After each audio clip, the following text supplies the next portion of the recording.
Nous allons donc voir dans cette partie quel choix faire si vous louez votre bien. Est-ce qu'il vaut mieux louer vide ou est-ce qu'il vaut mieux louer meublé? C'est une question qui est essentielle. On vient de le voir au niveau de la fiscalité. Donc c'est, à mon avis, c'est une des premières questions à se poser, hein. Est-ce que je loue vide ou est-ce que je loue meublé? Et on verra qu'après, dans la partie suivante, on se posera une autre question. C'est est-ce que je passe par la société, c'est-à-dire est-ce que je passe par une SCI ou par du LMP. Donc ce sera l'occasion de voir un peu plus sur LMP qu'on a un peu survolé pour le moment. Mais vraiment, en premier temps, posez-vous cette question. Est-ce que je loue vide et je fais tout seul? Ou est-ce que je loue meublé et du coup, est-ce que je peux faire seul ou je fais avec un expert comptable? Mais bon, ça reste des choses simples, entre guillemets, que je peux évaluer facilement. Donc c'est une demande, moi, qui me revient souvent sur mon site. Quand je dois, moi, la traiter ou si vous passez par un gestionnaire de patrimoine, un expert comptable, bah, c'est quelque chose qui va coûter assez cher parce qu'il faut faire beaucoup de simulations. Il faut prendre en compte vos autres revenus. On a vu, tout dépend de votre tranche d'impôt, donc ça dépend aussi de vos parts, de vos autres revenus. Et ça nécessite quand même une expertise qui est importante, puisque tout ce qu'on a vu là pendant la formation va nous être nécessaire pour évaluer lequel des deux est le meilleur choix. Donc, je vais vous montrer comment moi je procède quand j'ai ce genre de demande. Et l'idée, c'est que vous puissiez vous le faire tout seul après en réutilisant les mêmes outils ou en refaisant la même chose que moi. Donc, on va basculer sur l'écran. Donc, location vide ou meublée. La première remarque, la plus importante, je trouve, c'est la suivante. On va bien sûr penser fiscalité. Nous, on se penche là-dessus, c'est-à-dire au niveau fiscalité, qu'est-ce qui est mieux entre la location meublée et la location vide. Mais surtout, une fois que vous avez fait vos simulations, une fois que vous avez trouvé lequel des deux est le plus viable pour votre projet, pensez aussi aux autres variables. C'est-à-dire, la fiscalité est primordiale, mais il n'y a pas que ça. Si vous louez un bien meublé, faites attention, il faudra déjà mettre des meubles, c'est une charge supplémentaire. Il faudra peut-être louer avec un loyer différent. Peut-être que vous êtes dans une zone où la location meublée est plus ou moins favorable que le vide. Est-ce que si vous faites du meublé, il y a plus de turnover et donc il faudra faire attention à votre bien, etc., etc. Donc nous, on se focalise vraiment sur l'impôt. On va considérer la situation égale, c'est-à-dire quand je compare les deux, je suis obligé de me dire le loyer vide et le loyer meublé, je considère que c'est les mêmes. Mais vous, après, dans votre situation, faites attention à ça. Il y a peut-être des choses qui varient entre les deux, outre que l'impôt. Il faudra aussi le prendre en compte dans votre simulation. Donc voilà, si je trouve que le vide c'est mieux parce que je paye 100 euros de moins chaque année, mais qu'en parallèle meublé ce serait plus simple pour moi et je pourrais louer beaucoup plus cher, bah voilà, il faut penser à ça aussi. Donc là on va se focaliser impôt, mais surtout n'oubliez pas les autres variables dans vos calculs. Donc au niveau réflexion, est-ce que le vide c'est mieux, est-ce que le meublé c'est mieux? Je suis désolé, mais j'ai pas de réponse toute faite, ou alors très rarement. C'est-à-dire que je peux rarement répondre à cette question en disant bon bah voilà, c'est quoi votre situation? Ah bah le vide c'est pour vous, le meublé c'est pour vous. Ça arrive, hein, ou des fois avec l'expérience je peux faire le calcul rapidement, mais c'est quand même une question qui est très souvent difficile, qui nécessite du temps, de l'expertise, et donc comme je vous disais, des devis importants. Et ben vous allez le voir, hein, même vous, si vous voulez faire vos calculs, ça va vous prendre un peu de temps. Et donc voilà, ça explique pourquoi c'est compliqué à faire. Donc je peux sortir, on va dire, deux règles récurrentes, entre guillemets, que j'ai mis au milieu. La première, c'est que si vous avez peu de charges, le meublé est meilleur. Ça, c'est la réflexion la plus simple. Si j'ai peu de charges déductibles, c'est-à-dire si j'ai un bien où il n'y a pas de prêt, où il n'y a pas beaucoup de travaux, très certainement, et même dans la majorité des cas, là, c'est le meublé qui va l'emporter. Et donc, je pense que beaucoup vont comprendre directement pourquoi. C'est assez facile, hein. Si je n'ai pas de charges déductibles, si j'ai très peu de charges, très peu de travaux, mon régime fiscal, ça va être un régime micro. C'est-à-dire que je n'ai pas envie d'aller sur le réel, de prendre mon loyer, d'enlever toutes mes charges déductibles, parce que mes charges déductibles, j'en ai peu. Donc qu'est-ce qui va se passer? Je vais être sur des biens où je suis au micro. Et là, le choix est simple. Si je loue vide, j'ai le micro foncier avec un abattement de 30%. Si je loue meublé, j'ai le micro BIC avec un abattement de 50%. Dans les deux cas, le résultat subit la tranche d'impôt et les prélèvements sociaux. J'ai pas besoin d'expert comptable en micro-big, j'ai pas de charges particulières. Donc là, évidemment, au niveau fiscal, c'est très simple. Le micro-big est meilleur, il n'y a pas photo. Pour un peu que vous soyez chambre d'hôte, c'est l'abattement de 71%. Donc sur ce genre de bien, hein, en général, on a envie d'être au meublé. Donc d'ailleurs, ça me fait penser souvent une chose très courante, c'est que les gens partent en vide au début pour déduire beaucoup de charges, et au bout de 5, 6, 7, 10 ans, ils arrivent au micro foncier, puisqu'il n'y a plus de charge déductible, et là, du coup, ils basculent sur du meublé pour aller chercher du micro-BIC.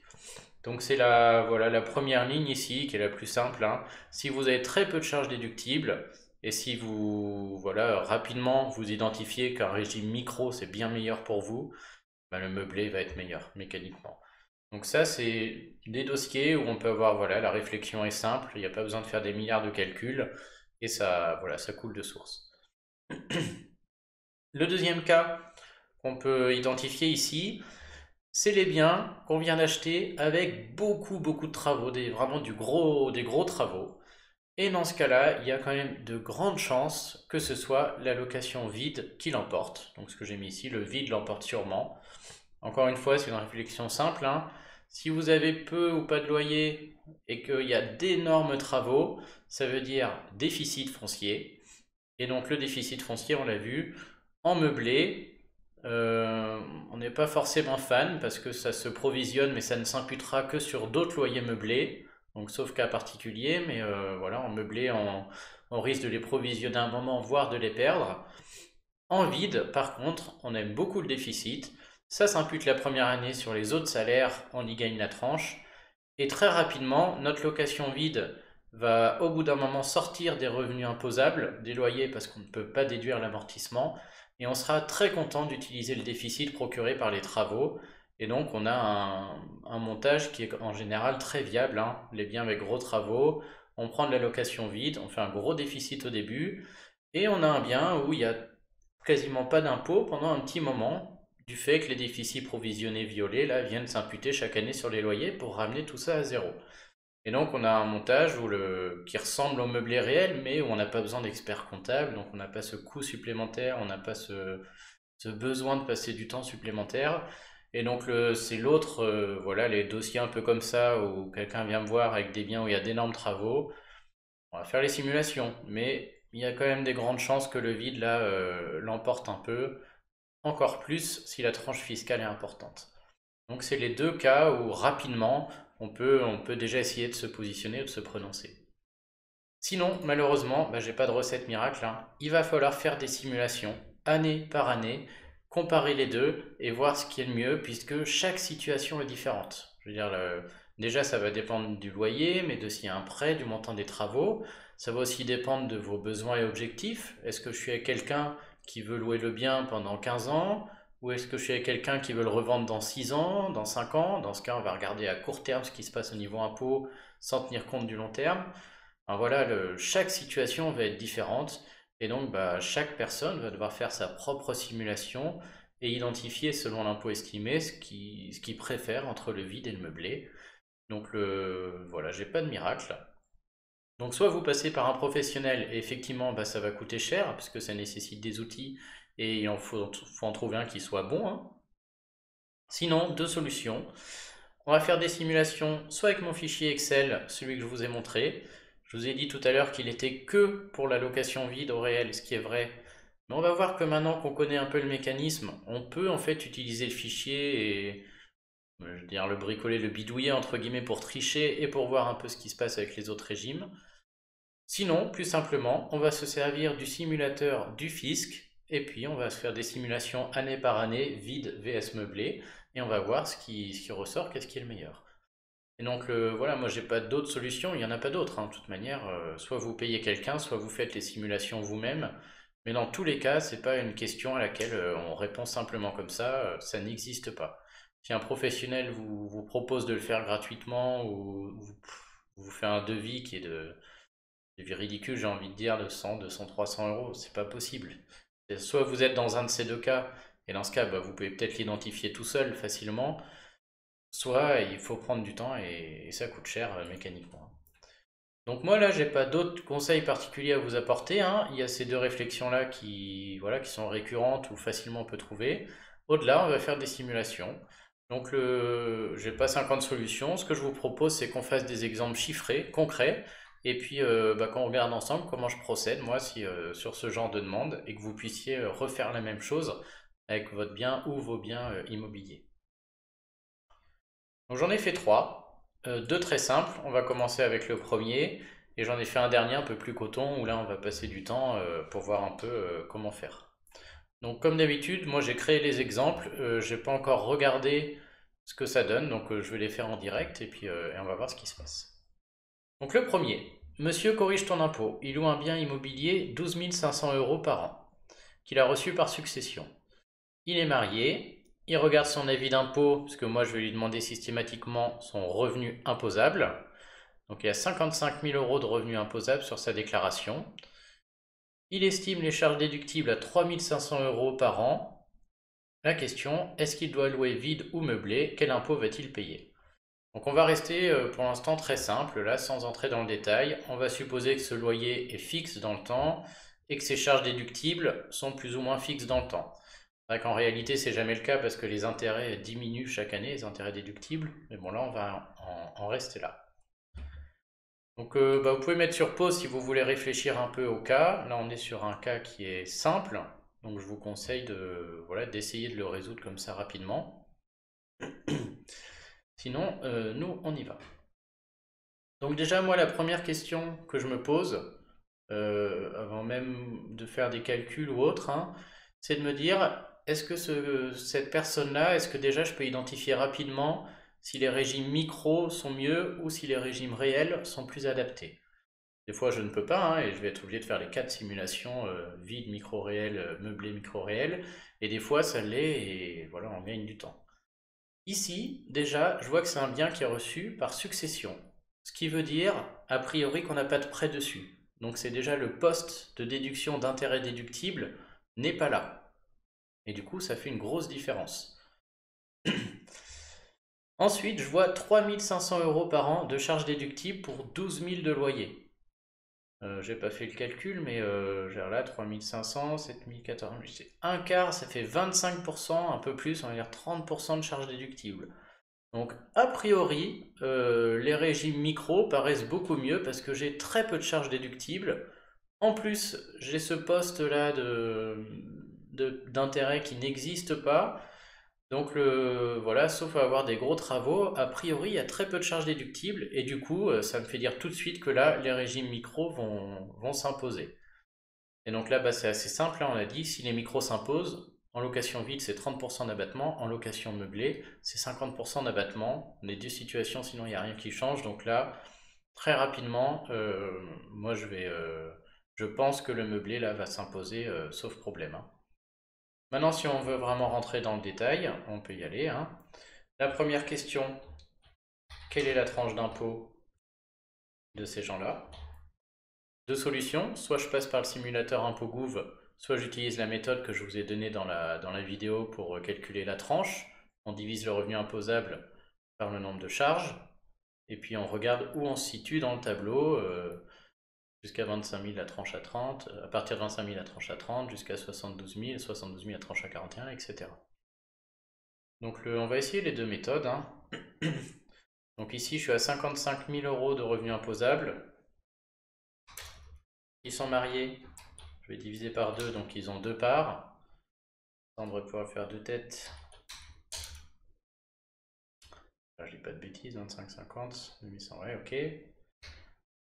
27 500, moi je connais le tableau par cœur, et on peut retourner le voir, mais ça pour moi c'est une tranche à 30%. Et en plus c'est le début de la tranche à 30%, donc je sais que si je viens rajouter des loyers imposables, je vais rester dans la tranche à 30, il n'y a pas de souci. On va vérifier quand même, hein, je vais reprendre le... Hop. Alors on était où? C'était la vidéo 2 sur la tranche d'impôt. Voilà. Je vous rappelle le petit tableau qu'on avait vu, hein. On a dit on divise le revenu imposable par le nombre de parts, donc 50 000 divisé par 2. Hop, ce qu'on vient de voir ici, 27 500. Ce chiffre ne sert à rien, si ce n'est à trouver la tranche d'impôt. Ce gars-là, 27 000 et quelques, il est au début de la tranche à 30. Ici, je ne suis pas dans une problématique de créer du déficit, mais d'ajouter des nouveaux revenus imposables avec ces nouveaux loyers qui vont tomber. Donc là, clairement, lui, il est dans une tranche à 30%, il n'y a pas débat, hein. Donc j'ai ma tranche d'impôt qui est à 30%. Hop. Maintenant, ma réflexion, c'est de dire, c'est 12 500 € par an, qu'est-ce qui se passe sous le régime micro? Si je loue en vide, le micro permet un abattement de 12 500 fois 30%. Là, je vais sortir Excel pour calculer. Ça fait un abattement de 3 750 €. Oups. Si je suis en meublé, le micro BIC, c'est un abattement de 12 500 fois 50%, ce qui va faire 6 250 €. Donc là, a priori, si je suis au micro, il n'y a pas photo, hein, le vide n'est pas bon, l'abattement n'est que 3 750, alors qu'au meublé, on est à 6 250, c'est déjà bien meilleur. Derrière, je me pose la question de dire, bon, si je bascule au réel, qu'est-ce qui se passe? Si je bascule au réel, au régime vide, je vais pouvoir déduire les charges déductibles et j'ai que 3 500 € par an, et notamment du fait que j'ai pas d'intérêt. Et donc là, grosso modo, 3 500 € par an, c'est même moins bon que le micro là au vide. Donc le réel au vide, non, hein, on n'y est pas du tout. Le réel au meublé, dans ce cas-là, j'ai encore que 3 500 à déduire. Donc éventuellement j'ai l'amortissement, mais ça va me coûter l'expert comptable. Donc le réel en meublé peut se réfléchir. Donc on va, malheureusement là on peut difficilement faire la simulation parce qu'il y a l'amortissement qui est dedans et il faut voir l'expert comptable. Mais on va dire que il faudrait au moins pour rejoindre l'abattement du micro là, il faudrait au moins 6250 moins 3500, 2750 € minimum pour égaler le micro BIC.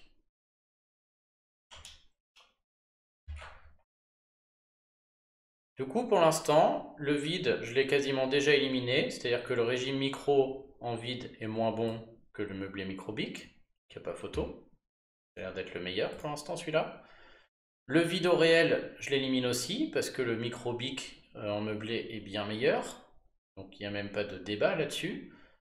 Ma question maintenant, c'est de me dire, bon, lui, il va falloir qu'il loue meublé. Donc déjà, on a trouvé le bon choix, entre guillemets.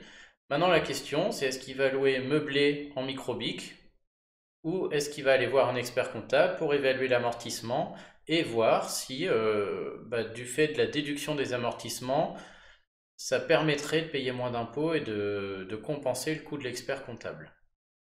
Voilà la réflexion finale sur ce dossier. Donc on va aller au bout de la réflexion, on me demande quel impôt il va payer. Donc ça, je trouve que c'est important, ça va aider. S'il prend le micro-BIC en meublé, ça veut dire qu'il va déclarer 12 500 € de loyer. Il va avoir un abattement de 50%, donc 6 250 en moins. Donc son revenu imposable meublé est de 6 250. Là-dessus, il paye toujours la même chose, 17,2% plus la tranche d'imposition. Donc on peut aller calculer ça. 2 950 €. Donc là, c'est l'impôt final engendré par son meublé.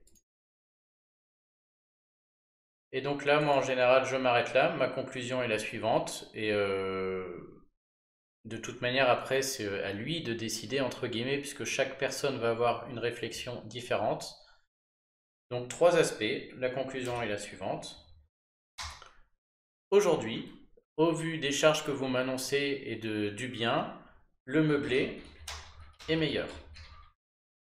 La seule chose qui fait que je reviendrai à reconsidérer ce choix, c'est si vous me dites qu'il y a énormément de travaux qui arrivent. C'est-à-dire qu'il faudrait, pour que le vide tout d'un coup s'impose, il faudrait que le régime réel vide s'impose par rapport aux autres, et ça c'est possible uniquement si j'ai énormément de travaux qui déboulent et qui viennent me créer un déficit que je puisse imputer sur les autres revenus. Donc aujourd'hui, là on ne m'annonce pas de travaux particuliers ou autres, le meublé est clairement meilleur. Si vous prenez le micro-BIC, Ça fait 2 950 € d'impôt chaque année sur ce bien. Et on en reste là. Vous le faites tout seul. La déclaration, ça vous prend 30 secondes et c'est terminé. Donc éventuellement, ferait le formulaire POI, on l'a vu tout à l'heure, pour avoir un numéro SIRET, pour être un peu tranquille. Et je veux dire là, c'est tout quoi. On est en dessous des 23 000, il n'y a aucun problème. Donc chaque année, vous me mettez 12 500 dans la case 5ND. Ça engendre 2 950 € d'impôt.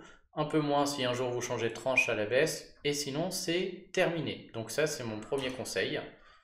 Le deuxième, le réel en meublé toujours. On va le mettre quand même. Le réel meublé est peut-être meilleur, c'est-à-dire que du fait de la déduction des amortissements, peut-être qu'on arrive à un revenu meublé imposable qui soit inférieur à 6 250 €. Mais pour ça, il faut aller voir un expert comptable. Ça suppose de prendre du temps des démarches et de payer des frais d'expert comptable qui sont de l'ordre de, on a dit, 1 400 € la première année, donc moins 900 s'il adhère à un CGA.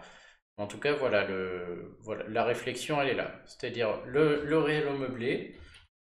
Peut-être qu'on aura une économie fiscale, mais il y a les frais du comptable, plus du temps, parce que ça va prendre du temps de faire toutes ces démarches, de faire les rendez-vous, il y aura des formulaires à signer, etc.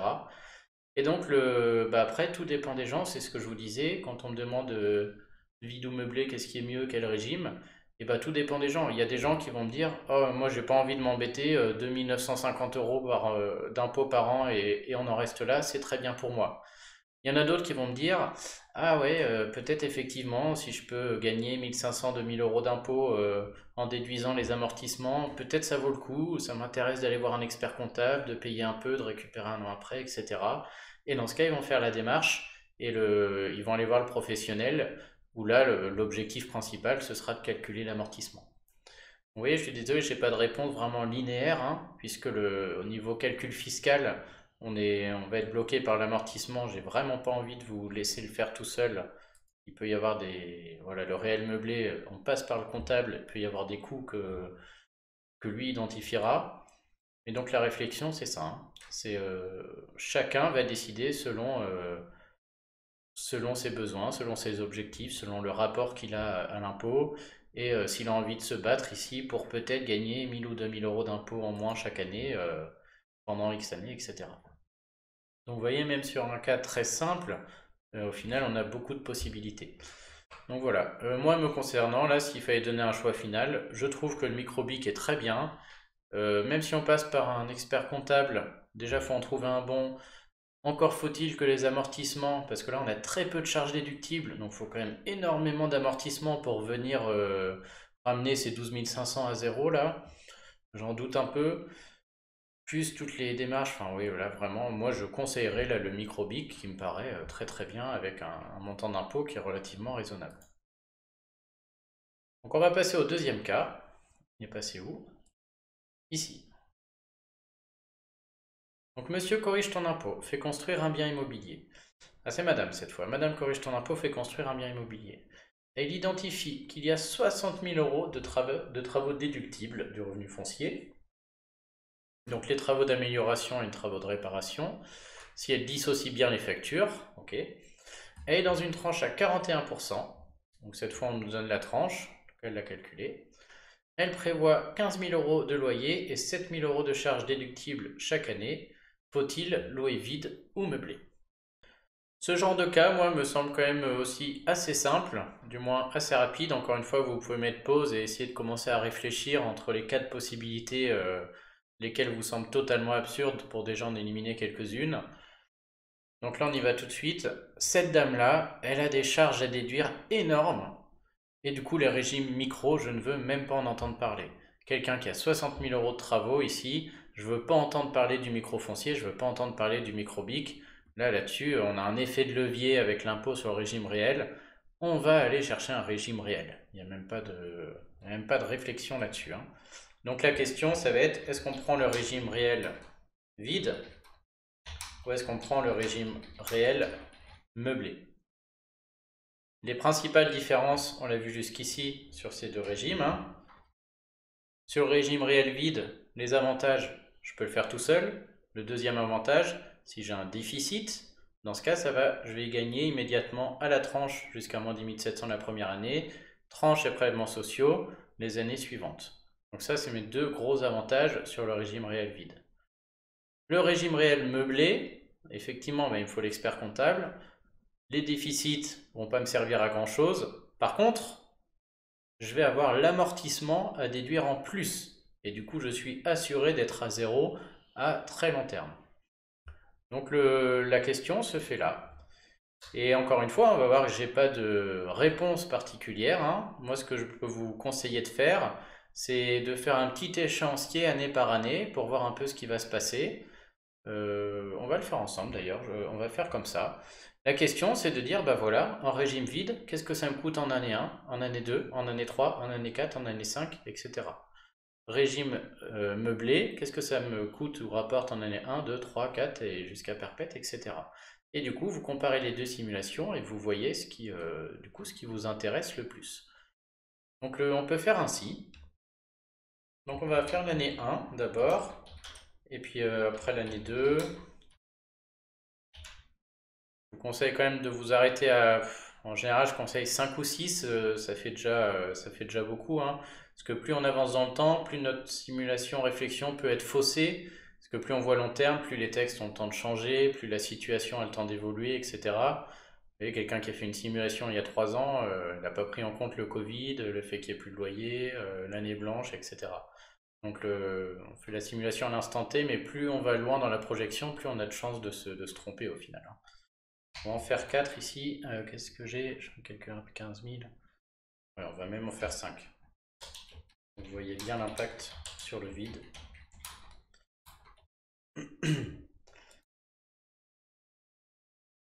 On va faire le calcul sur ces 5 années. D'abord pour le réel en meublé. Et ensuite pour le réel en vide. Ça me semble très bien. Donc moi voilà, première réflexion c'est du réel. La deuxième, je me demande, tiens, bah, chaque année, qu'est-ce que ça va engendrer ou pas comme impôt en plus. Si je fais du réel au meublé, qu'est-ce qui se passe? Ça veut dire que je vais prendre un expert comptable. Il va prendre le loyer, il va enlever les charges déductibles, donc il va prendre 15 000 de loyer, il va enlever 7 000 euros de charges déductibles chaque année, donc on arrive à 8 000, et il va enlever 60 000 euros de travaux. Ça veut dire qu'on arrive à 8 000 moins 60 000, on arrive à moins 52 000. Ces moins 52 000, c'est du déficit sur du meublé, donc ça va se provisionner pour les futurs loyers meublés pour les ramener à zéro s'il y a besoin. Et en plus, il va enlever l'amortissement. Donc en meublé, je veux dire là, en meublé, c'est très simple, hein. Année 1, qu'est-ce qui se passe? J'ai 15 000, moins 7 000, moins 60 000, moins l'amortissement, qui peut des fois atteindre 10-15 000. Donc j'arrive sur un déficit de, je sais pas, moins 60 000, on va dire. Le déficit en meublé ne s'impute sur rien, ne fait rien gagner. Donc qu'est-ce qui se passe sur du meublé? L'impôt, c'est zéro.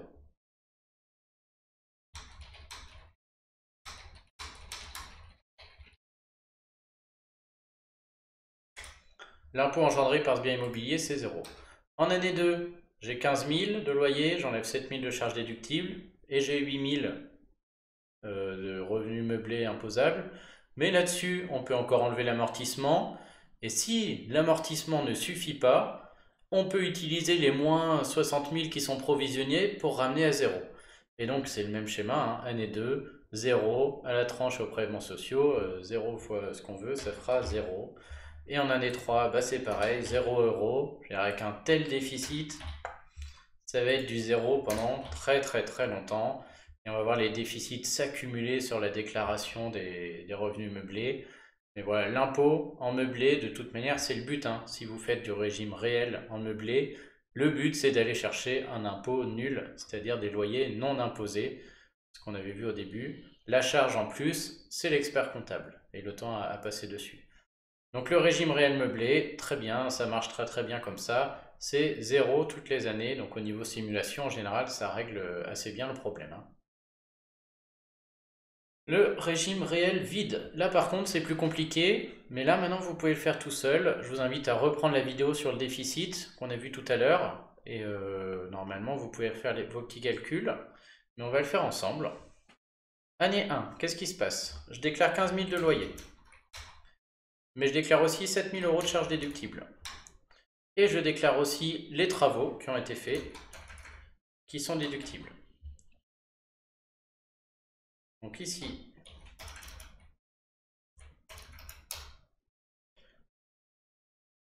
j'ai moins 52 000 € de revenus fonciers imposables. Ça, c'est ma première année. Si j'ai moins 52 000 € de revenus fonciers imposables, on a dit qu'on a moins 10 700 qui s'imputent immédiatement. C'était du orange, il me semble. On avait dit du orange, pas de beau orange. On a moins 10 700 là-dedans qui s'imputent immédiatement sur les autres revenus de madame, c'est-à-dire sur les salaires. Et donc elle va y gagner quoi? Elle va y gagner sa tranche d'imposition à 41%. Donc ici, j'ai un premier gain fiscal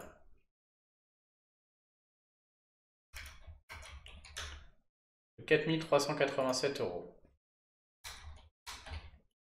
Ça, c'est réellement une baisse d'impôt du fait de la déduction du déficit, hein.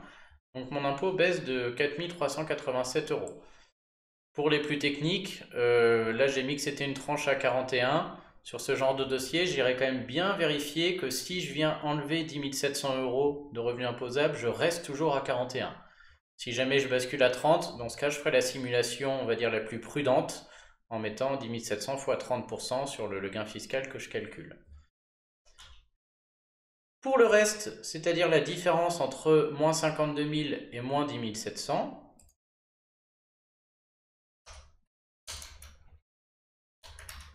donc mes 41 300, j'ai 41 300 € qui se provisionnent. Ça, c'était du violet.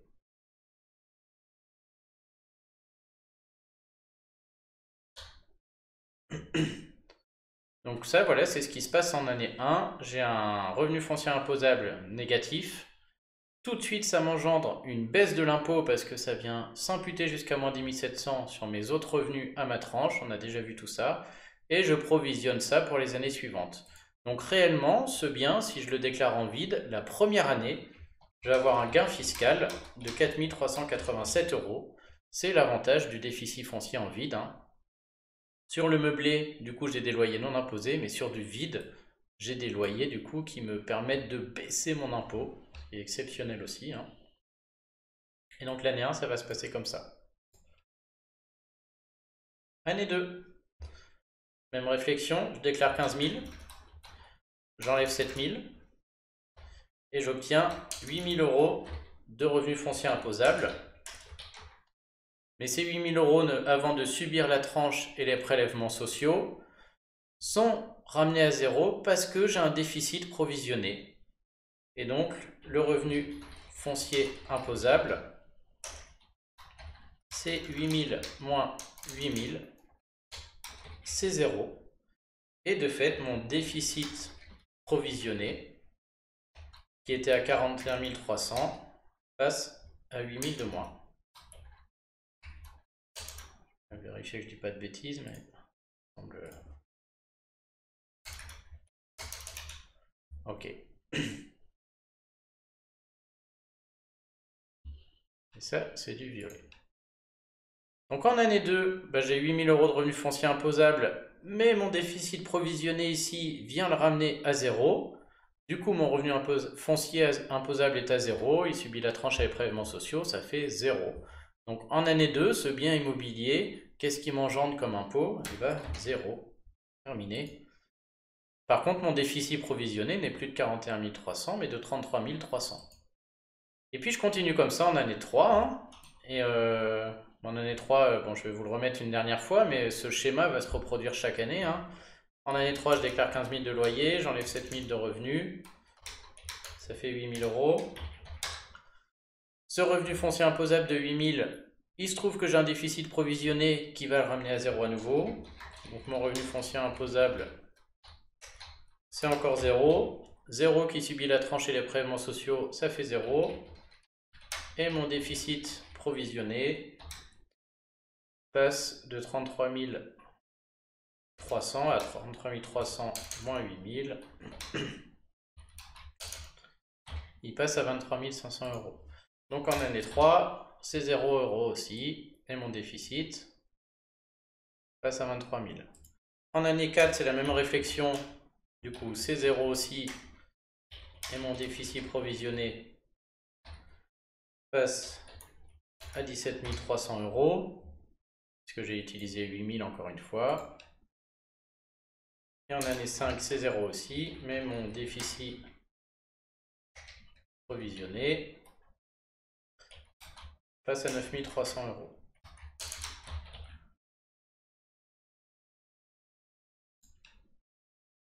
Ce que je vous propose, c'est qu'on va aller jusqu'au moment où le déficit n'existe plus. Et comme ça, on aura réellement une vraie comparaison sur le long terme et vous pourrez prendre la bonne décision. Donc on va aller au bout de la réflexion. Année 6, 15 000 moins 7 000 de revenus fonciers imposables, donc 8 000. On utilise le déficit provisionné pour le ramener à 0, ça fait 0 euros d'impôt. Le déficit, du coup c'était 8 000 tout court, oui, passe à 1 300 euros.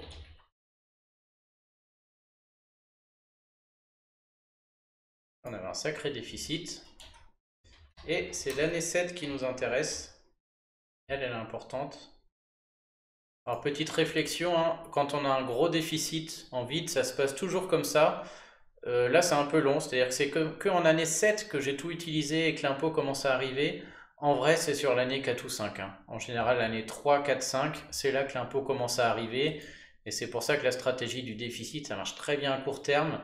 Mais en année 3 ou 4, ça, voilà, l'impôt commence à arriver. Tout simplement parce que là, j'ai supposé que mes 7000 euros de charges déductibles par an, elles étaient fixes. En vrai, comme une grosse partie des charges déductibles, c'est les intérêts d'emprunt, bah, c'est 7000 la première année, puis 6000 la deuxième, 5000, 4000, ça diminue très très vite. Et du coup, en année 3 ou 4, on se retrouve à manger le déficit beaucoup plus vite parce qu'on a un revenu foncier imposable très important beaucoup plus rapidement. Donc là, je vais continuer la réflexion. En année 7, mon revenu foncier imposable, 15 000 de loyer, 7 000 de charges déductibles, parce que j'ai supposé que c'était fixe. Je suis au-dessus de 0, donc j'utilise mon déficit provisionné qui n'est plus que de 1300, que j'ai tout mangé.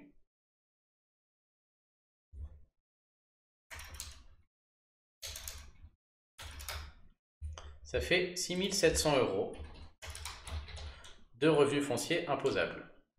Là-dessus, qu'est-ce que je paye? Ma tranche d'imposition, mes prélèvements sociaux, et là tout de suite, ça commence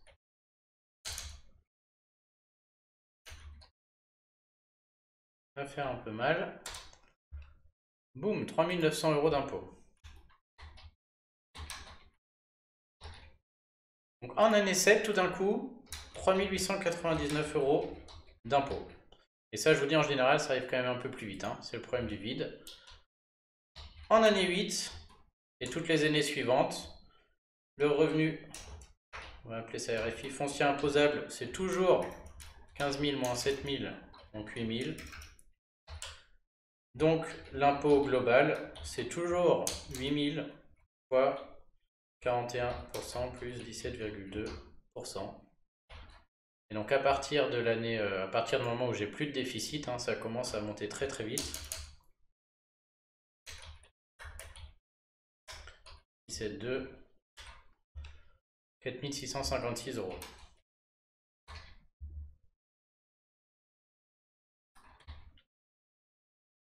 Ça, c'est mon impôt total.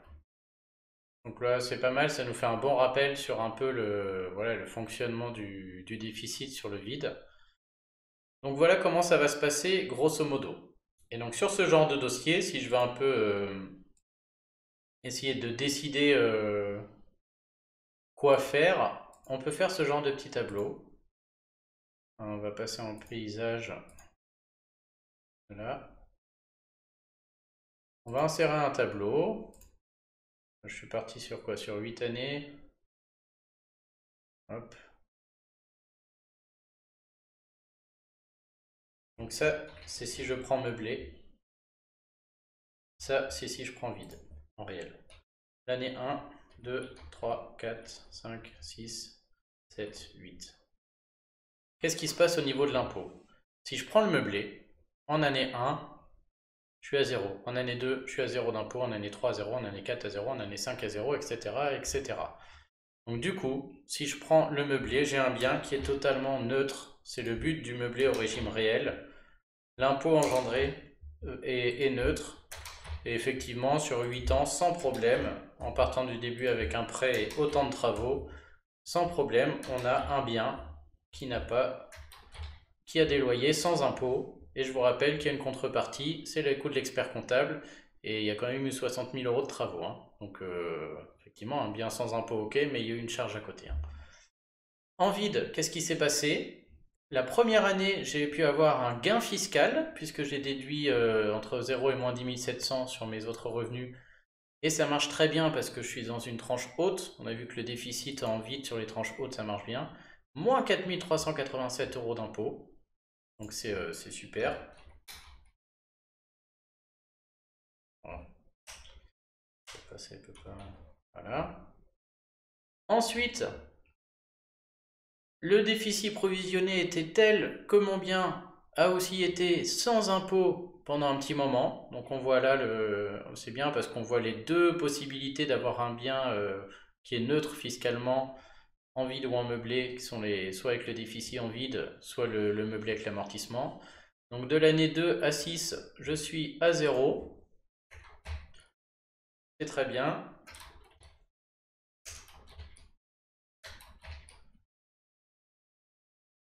Et en année 7, par contre, là j'ai 3 899 euros d'impôt. En année 8, j'ai 4 656 euros d'impôt, etc., etc. Et du coup, maintenant, la question que se posait cette dame quand même, est-ce que je loue vide ou est-ce que je loue meublé? Qui est la question de base. Et bien la réponse, à vous de me la donner. Mais là, tout va dépendre de encore une fois, de vos besoins, de vos objectifs, de votre rapport à l'impôt. Parce que là, j'ai pas une solution qui est meilleure que l'autre. J'ai deux types d'investissements qui sont totalement différents. C'est-à-dire, est-ce que vous voulez prendre un expert comptable et du coup partir sur le régime meublé réel? Donc, toutes choses égales par ailleurs, il faut penser, hein, il faudra mettre des meubles, il faudra louer meublé, donc peut-être que vous l'aurez plus cher, peut-être que ce sera plus dur de trouver un locataire, j'en sais rien. Mais bref, si vous louez meublé, vous êtes dans une stratégie où vous ne voulez jamais payer d'impôts et vous serez à zéro tout le long. On voit bien que c'est le meublé au réel, c'est ça. Ou est-ce que vous êtes plutôt dans un projet d'avoir un gain fiscal immédiat, d'être tranquille de le faire tout seul? Dans ce cas, vous partez sur de la location vide. Immédiatement, je vous prédis que dès l'année suivante, là, vous avez un gain de 4 387 euros. Donc c'est déjà énorme. En plus, pendant 2, 3, 4 ans, là ça dépend des projets, mais du fait de ce déficit provisionné, eh ben, vous économisez la tranche et les prélèvements sociaux sur votre revenu foncier imposable. Parce que chaque année, au lieu de prendre 8 000 fois les prélèvements sociaux fois la tranche, c'est-à-dire chaque année, au lieu de payer 4 656 euros d'impôt sur ces loyers vides, ben, vous êtes à zéro du fait de ces énormes déficits provisionnés. Par contre, attention, si vous partez sur cette stratégie, dans quelques années, tout d'un coup, l'impôt va exploser. Ça veut dire quoi? Ça veut dire que c'est un bien immobilier qu'on va peut-être vendre, ou voilà, on va peut-être l'habiter, peut-être c'est un projet pour des enfants. Donc voilà, j'en arrive à la réflexion. Je loue vide ou meublé. Dites-moi rapidement dans les commentaires, c'est pas possible. Il faut prendre du temps pour faire la simulation. Et ensuite, la simulation ne va pas vous dire lequel est meilleur par rapport à l'autre. La simulation va vous permettre de comprendre ce qui se passe entre les deux. Et on est sur deux types d'investissements différents. Et donc, tout dépend des besoins et objectifs de chacun. Là, si cette dame en face de moi, elle me dit, moi, je compte garder ce bien très longtemps, j'aimerais bien, voilà, que je trouve que je paye déjà beaucoup d'impôts, j'en ai marre, et puis je manque de revenus, faites du meublé. Effectivement, vous aurez un revenu en plus, puisque là, c'est des loyers supplémentaires qui ne sont pas imposés, donc vous avez vraiment de la trésorerie en plus. Un peu d'embêtement au début parce qu'il faut trouver le bon expert comptable, mais une fois qu'il est rodé, c'est bon, il va gérer votre bien et vous serez à zéro chaque année. Et vous pouvez le garder très longtemps entre un tel déficit et l'amortissement. Là, je peux prédire qu'on va rester à zéro sur les loyers pendant très longtemps. Si par contre, je rencontre exactement le même projet immobilier, mais avec une dame qui me dit ah bah là j'ai besoin d'un peu de trésorerie l'an prochain parce que je compte, je sais pas, investir je sais pas quoi, et ce bien, j'aimerais bien m'en séparer dans 3 4 ans, ou j'aimerais bien l'utiliser dans 4 ans parce que mon fils aura besoin d'un appartement à ce niveau-là et donc j'aimerais bien le mettre dedans, etc. Là on est sur un projet vide. Gain fiscal immédiat avec le déficit. On est au réel avec le déficit, donc ce serait bien de tenir quelques années. Par contre, dès qu'on a passé la date des 3 ans, et vous pouvez aller voir mon article, on est même c'est assez flexible là-dessus, ce bien, à tout moment, vous le récupérez, et du coup, vous éviterez en plus l'impôt énorme qui arrive. C'est facile à surveiller, puisque chaque année, vous regardez le petit cadre avec les déficits. Tant que la colonne C, là, on l'a vu tout à l'heure, elle est remplie avec des gros déficits, c'est que c'est bon, vous êtes tranquille. Dès que ça commence à disparaître, bah là attention, parce que le jour où il n'y a plus de déficit, là ça fait mal, hein, ça va être 5 000 euros d'impôts par an chaque année. Donc là en termes de trésor, ça va faire très mal. Mais voilà, on peut s'en séparer et du coup faire une bonne opération comme ça. Donc les deux opérations peuvent être très bonnes ou très mauvaises si on s'y prend mal par rapport à ses besoins et objectifs. Mais là, est-ce que je loue vide ou meublé? J'ai pas de bonne réponse. Moi, quand je vois ce tableau-là, effectivement, je pars sur le vide, hein. Si je vous dis est-ce que vous préférez ne rien payer pendant 7 ans, ou est-ce que vous préférez gagner 4 300 € demain et payer 4 000 € dans 7 ans avec la possibilité de s'arrêter, oui, forcément le vide est meilleur, hein. Donc au niveau fiscal, en plus il n'y a pas besoin de mettre de meubles, peut-être ça se louera plus longtemps sans problème. Mais voilà, fiscalement parlant, effectivement, moi le vide là me paraît, au niveau si je regarde la rentabilité pure, il sera meilleur, clairement. Par contre, maintenant, selon les besoins et objectifs de chacun, on a deux projets qui sont tous les deux viables. Donc voilà, vraiment, est-ce que je joue vidéo meublé? J'ai pas de vraie réponse, hein. Faut du temps, il faut faire la simulation comme ça. Vous avez vu, vous pouvez tout à fait la faire si vous avez bien compris le schéma. Et bah, après, il faut décider selon vous, selon vos besoins, vos objectifs. Je vous propose qu'on fasse un dernier exemple. Où là, vraiment, c'est pour les gens qui veulent encore aller plus loin, c'est-à-dire qui veulent faire une vraie simulation année par année en tenant vraiment compte des intérêts qui diminuent, du nombre de parts, peut-être du changement de tranche si jamais on s'impute autre, c'est-à-dire des gens qui veulent vraiment être précis. Et voilà, du coup, on va faire cette simulation. Par contre, la réflexion pour moi, c'est toujours la même, hein. Il faut réussir à faire ce petit tableau année par année et de dire, bon, bah voilà, en année 1, si je suis en meublé, qu'est-ce que ça me coûte, qu'est-ce que ça me rapporte? Si je suis en vide, qu'est-ce que ça me coûte, qu'est-ce que ça me rapporte? Ensuite, je compare ce tableau, je mets en relation avec mes besoins, mes objectifs, le coût de l'expert comptable s'il y a du meublé au réel, et je décide. Donc, on va essayer de refaire ça sur ce cas-là. Donc monsieur corrige ton impôt. Lui, il souhaite faire une vraie simulation, année par année, en tenant compte de l'évolution des loyers, mais aussi de ses revenus. Il achète un bien immobilier de 200 000 euros avec un prêt sur 20 ans à 1,2%, 0,3% d'assurance emprunteur. Il a 40 000 euros de travaux déductibles en année 1. Il prévoit 6 000 euros de loyer la première année, 12 000 les années suivantes. Il a des charges autres que les intérêts et les travaux qui sont de 4 000 euros par an. C'est-à-dire que c'est des charges déductibles. Il est célibataire et son salaire déclaré est de 35 000 euros. Donc comment procéder? Quel impact selon qu'il loue vide ou meublé? Donc je vous propose deux solutions, je vous l'ai dit tout à l'heure. La première, c'est qu'on va passer par mon fichier Excel et on va voir qu'on peut en fait tricher un petit peu selon qu'on parle vide ou réel. La deuxième, on va remplir le tableau comme ça. Et après, on ira voir sur ImpôGouv pour dire voilà, si vous n'avez peut-être pas forcément envie d'utiliser ce fichier ou vous ne pouvez pas et vous préférez aller faire vos simulations. Donc on ira voir sur le simulateur gratuit ImpôGouv et on va refaire les mêmes simulations et on va voir qu'on retrouve si on retrouve bien le même montant d'impôt ou pas et sinon pourquoi. Donc je vous propose qu'on fasse une petite simulation sur... on est à combien là? 200 000 les années suivantes. 4 000, on a 8 000, je crois, 5 ans pour utiliser. Ouais, on va faire une simulation encore sur 7 ans, on va essayer dans un premier temps. Et on va voir si ça passe sur 7 ans. Hop. Donc qu'est-ce qui se passe au meublé? Qu'est-ce qui se passe en vide? De l'année 1 à 7. Ok, j'ai oublié une colonne, mais... 6 ans, on va déjà voir sur 6 ans ce qui se passe, et si ça suffit pas, je rajouterai une année. On va voir un peu ce qui se passe. Donc la première question, toujours la même, est-ce que déjà rapidement, on peut voir si le régime micro, enfin un des deux régimes micro paraît être mieux qu'un des deux régimes réels? Bon, là encore, il n'y a pas photo, hein. On est sur un projet avec beaucoup de travaux, avec un prêt. Je veux dire, dès qu'il y a un prêt et ou des travaux, en général, les régimes micro, hein, ils rentrent chez eux, ils ne servent pas ici, hein. Donc là, clairement, si on s'engage sur quelque chose, on va, à mon avis, plutôt partir sur du réel, hein. Vous pouvez aussi vous faire une troisième ligne dans le tableau, hein. Meublé réel, vide réel, meublé micro, vide micro. Il n'y a pas de problème, hein. Vous prenez chaque fois le foncier imposable ou le meublé imposable, et puis hop, moins l'abattement, fois la tranche des prélèvements sociaux, ça marche aussi, hein. Et donc là, nous, on va se contenter de ces deux lignes. Et on pourrait tout à fait mettre les autres, hein. On va voir tout à l'heure. J'ai presque envie de les mettre pour être complet. Allez, on va les mettre.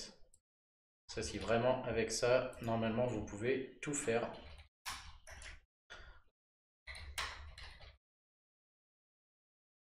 Ouais, on va faire l'effort. Donc là, moi, je prédis que le micro ne sera pas bon. Et par contre, entre les deux, là, difficile à dire. Je pense qu'on va être sur la même problématique que tout à l'heure. On va voir ça avec le fichier. Donc c'est parti. Donc ce que je vous conseille, première chose que je vous conseille, donc on va voir comment faire avec mon simulateur pour ce genre de cas. Je pense que même en passant sur Google, vous le trouverez facilement, hein. Soit par Google, mon site, ouais, voilà, il sort tout de suite. Hop. Et on télécharge.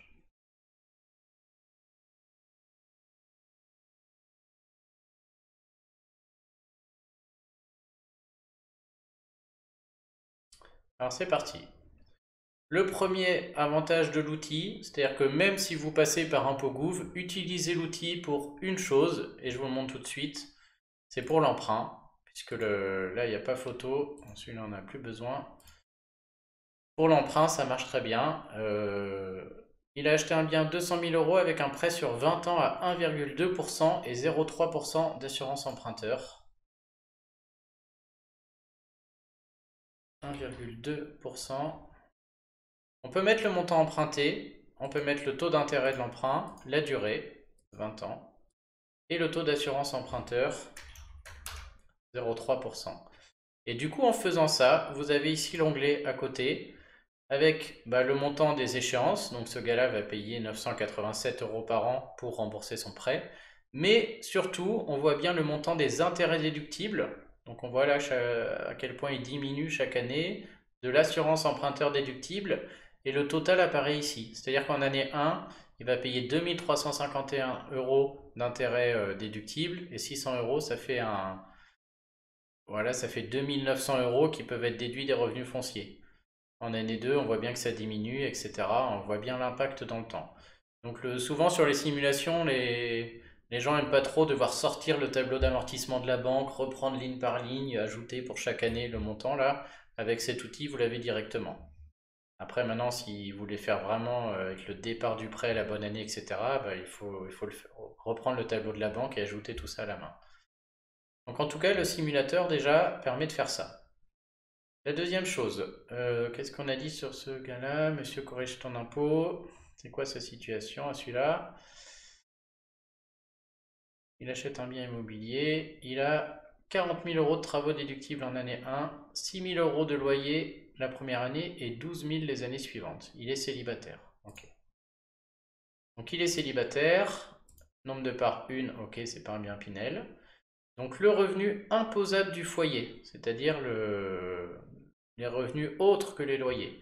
Donc soit il prend son avis d'imposition et regarde la ligne revenu imposable pour savoir à combien il est, soit il prend son salaire déclaré, donc c'est 35 000. On a dit que sur le salaire, attention, il y a un abattement de 10% avant de trouver le revenu imposable. Donc ici, il est à 35 000 x 0,9. Il est à 31 500 de revenu net imposable avant le loyer. Donc là, on l'a supposé fixe, donc je peux même mettre le même chaque année, mais je pourrais faire la simulation en mettant une évolution du salaire ou des autres revenus. Ensuite, hop, il a 6 000 € de loyer la première année et 12 000 les années suivantes. Donc 6 000 et les années suivantes 12 000. Donc là pareil, hein, chaque année je pourrais très bien mettre des loyers totalement différents année par année pour voir l'impact à chaque fois. Ensuite la ligne travaux déductibles, 40 000 € de travaux déductibles l'année 1. Donc ça va être très intéressant, on va pouvoir voir l'impact du déficit, etc. Rien les années suivantes, mais encore une fois je pourrais chaque année essayer de changer, hein. Et les autres charges déductibles, autres que les intérêts et les travaux. Donc surtout faites bien attention, parce que les intérêts arrivent ici tout seuls, hein. Ils sont reportés de ce fichier jusqu'ici. Et donc là, on a dit, donc intérêt de 1951, c'est 2351 plus 600, ok, ça on est bon. Et on a dit 4000 € ici. Je le suppose que ça stagne dans le temps, mais bon, on pourrait aussi le faire bouger. Et donc là, normalement, j'ai rentré toutes mes infos. Et du coup, le fichier vous évite ici de vous embêter à calculer une tranche d'impôt, vous permet de bouger les choses chaque année, et surtout vous évite de faire tout ce qu'on a fait là, c'est-à-dire de calculer un déficit chaque année, de voir la provision, comment elle s'impute les années suivantes, puisque tout est fait automatiquement en fait. Et du coup, le régime vide au réel se fait très facilement, et on voit clairement le résultat s'afficher. Donc vous avez la fiscalité sans l'investissement locatif, c'est-à-dire que si ce gars n'avait pas le bien immobilier, c'est-à-dire que s'il n'y avait pas de prêt, pas de bien immobilier, rien de rempli dans ces trois lignes 16, 17, 18, 19, son impôt serait de 3 456. Donc un célibataire avec 31 500 de revenus imposables, il est à 3 456 € d'impôt. La fiscalité totale, c'est la fiscalité qu'il va payer avec ce bien immobilier. Donc on voit que la première année, la fiscalité, elle est à 933 €. Donc a priori, il a une baisse d'impôt énorme, tout simplement due aux travaux, puisqu'il a 10 700 € qui sont imputés sur les autres revenus, et du coup on a une baisse de l'impôt, ça paraît normal. On se rend compte après que pendant quelques années, l'impôt avec ou sans le bien est exactement le même, ce qui encore une fois paraît très logique, puisqu'il a créé un déficit provisionné en imputant autant de travaux, là, 4000 c'est énorme, et du coup, chaque année, ce déficit provisionné doit ramener le revenu foncier imposable à zéro jusqu'à disparaître. Et donc, on se rend compte bien ici que ça marche, hein. Il ne paie pas d'impôt en plus du fait de ce bien immobilier en vide. Et on voit que c'est à l'année 7, encore une fois, que ça s'est déclenché. Encore une fois, mon exemple apparaissait un peu tard. Et donc, l'année 7, là, on commence à avoir une fiscalité qui devient supérieure. C'est-à-dire qu'on a un revenu foncier imposable positif. Et on voit que cette fiscalité évolue à la hausse dans le temps, ce qui est aussi tout à fait normal, puisque plus on avance dans le temps, plus les intérêts déductibles ici diminuent, et donc plus la fiscalité augmente, hein, puisque pour chaque charge non déduite, il y a l'impôt et les prélèvements sociaux qui montent. Donc voilà ces deux lignes, comment elles marchent. On voit que ça paraît logique, hein, ça prend sens. Si on regarde dans le détail, vous avez le revenu foncier imposable qui apparaît ici. Donc la première année, je suis à moins 10 700. J'ai aussi un déficit provisionné de 30 251 €. Et donc le nouveau revenu imposable est 31 700 moins les 10 700.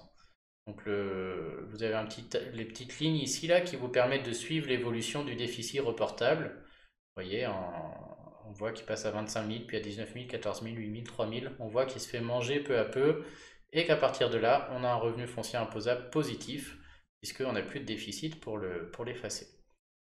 Donc nous, dans notre tableau, ce qui nous intéresse, c'est est-ce que l'impôt, dans le tableau là où on compare vide et meublé, c'est du coup si je passe en vide sous le régime réel, est-ce que ce bien, combien d'impôts il va me créer en plus, ou combien d'impôts il va me faire gagner.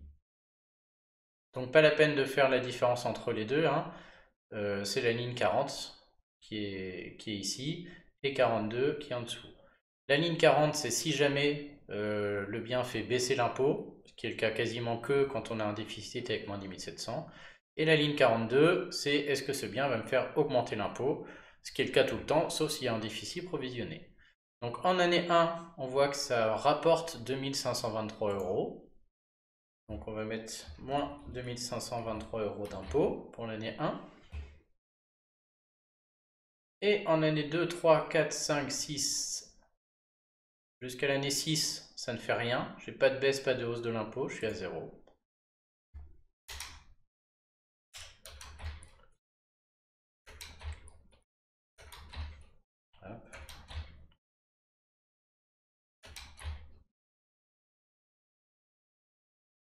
Bon, du coup, j'ai quand même très envie de rajouter. Voilà. Bon, je vais faire mon micmac. Je vais en faire un autre à côté. On va en faire deux.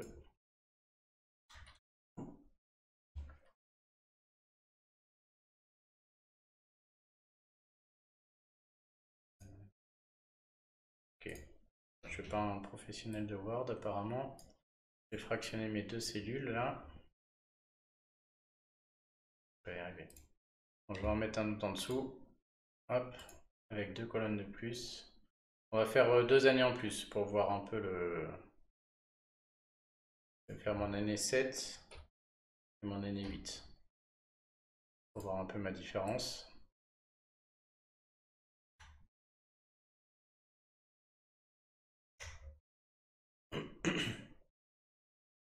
Donc en année 7, sur le vide réel, en année 7, j'ai 1106 euros d'impôt en plus du fait de ce bien immobilier. Donc là, ça commence à me coûter.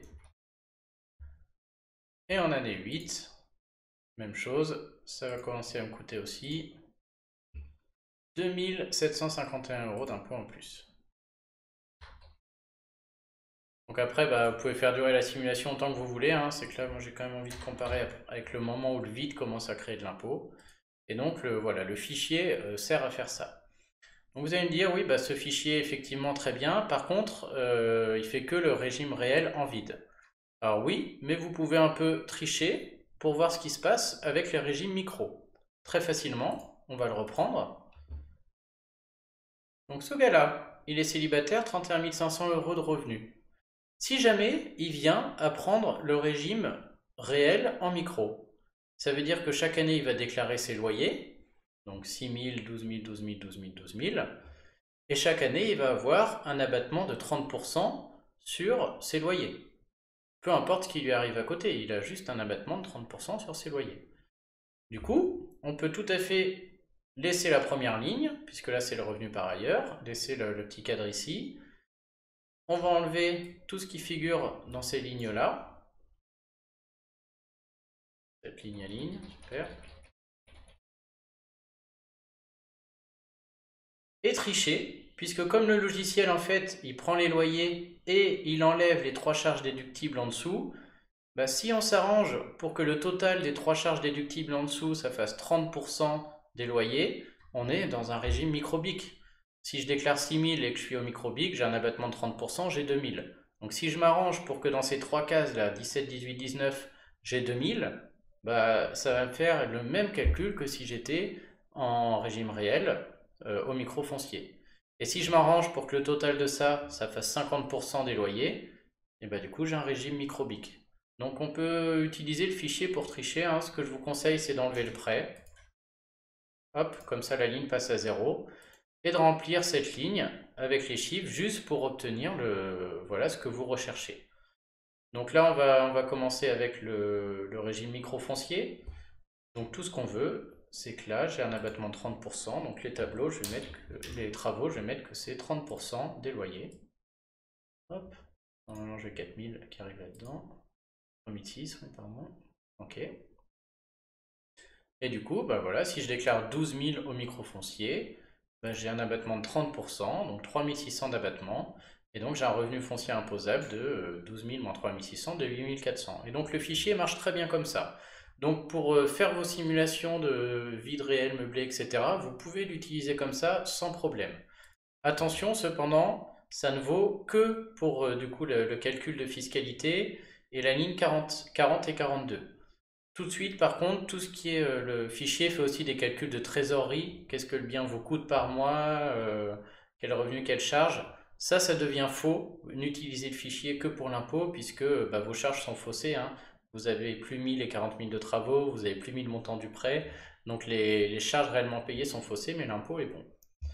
Et donc du coup, bah voilà, je peux faire la même simulation sur du microfoncier. Et du coup, bah, sur du microfoncier, ce gars-là, la première année, ça va lui coûter 1 982 € d'impôt en plus. Donc vide au microfoncier. La première année, c'est 1 982 € en plus. La deuxième année, 3 965.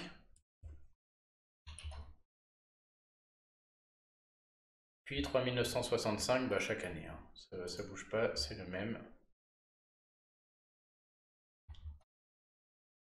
Hop.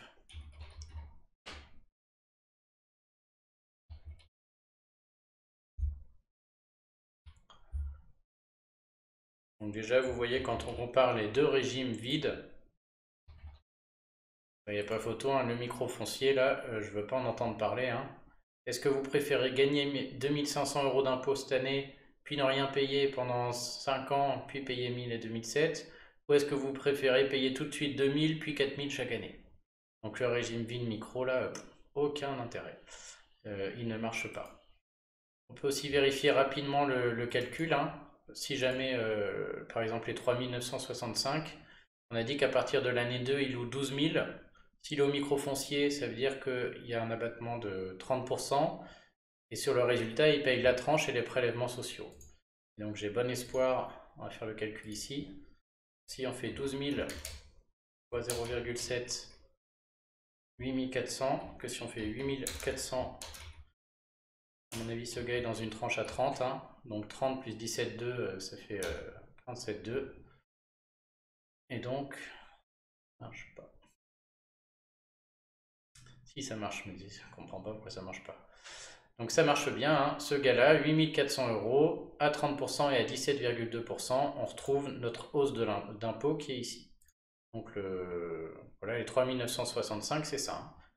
On voit que les calculs sont bons. Donc 12 000 fois 70%, le résultat passe à 30% et à 17,2%, et donc l'impôt est supérieur là-dessus. Et pour le premier, bah, c'est la même chose, sauf qu'il n'y avait que 6 000 € de loyer, donc c'est en se basant sur 6 000. Donc le régime vide micro ici ne me plaît pas.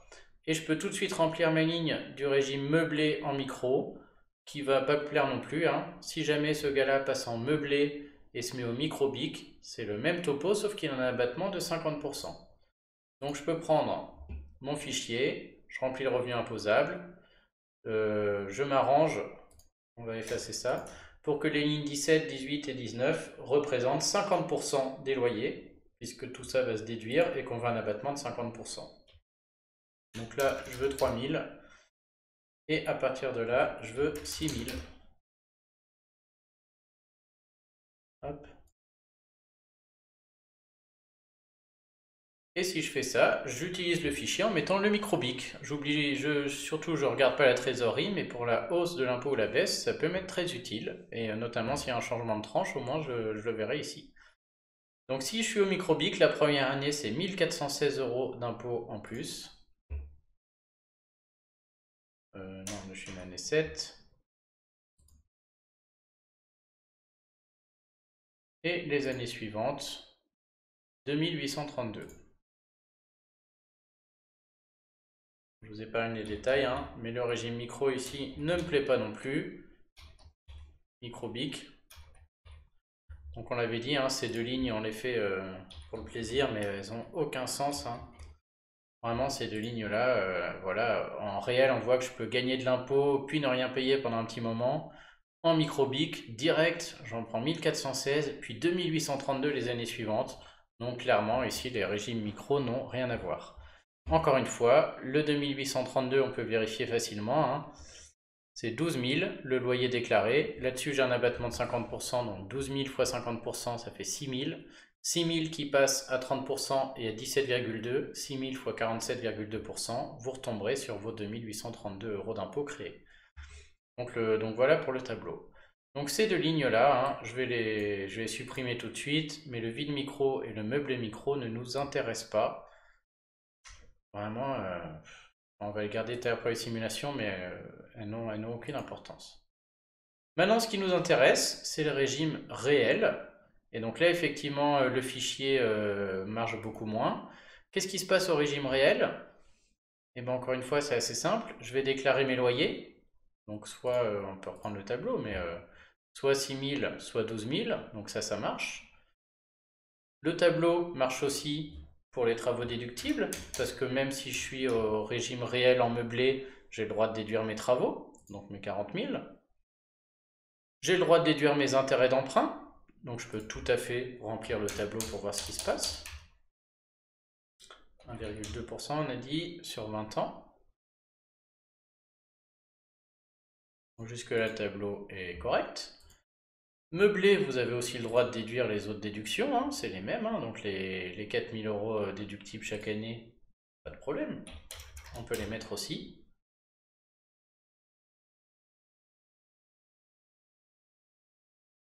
Le problème vient du fait que le tableau, par contre, nous calcule un revenu négatif, impute un déficit, tout ça n'existe pas en meublé. L'autre problème, c'est qu'en meublé, on a l'amortissement qui est là. Sauf que c'est ce qu'on disait tout à l'heure, ici on est sur une première année avec un déficit qui est à moins 40 000 là. Moins 10 700 plus 30 000 provisionnés. On est à moins 40 000 et j'ai pas encore enlevé l'amortissement. Donc qu'est-ce qui va se passer sur du meublé? C'est toujours la même réflexion, hein. Je vais pouvoir enlever toutes mes charges, ça va faire un déficit et en plus je vais enlever l'amortissement, ce qui va amplifier ce déficit. Ce déficit ne s'utilise sur rien, ce qui fait que le revenu meublé imposable est de 0 et que ce bien ne crée pas d'impôt, mais il ne me permet pas d'en gagner non plus. Et les années suivantes, même topo, et si jamais, par miracle, j'ai un revenu meublé positif, j'ai ce déficit meublé que j'ai accumulé qui viendra le ramener à 0. Donc le meublé au réel, c'est très facile, hein, c'est toujours les mêmes tableaux, mes tableaux, c'est tous les mêmes, c'est 0. C'est le but du meublé au réel, c'est de ne pas payer d'impôt sur vos loyers.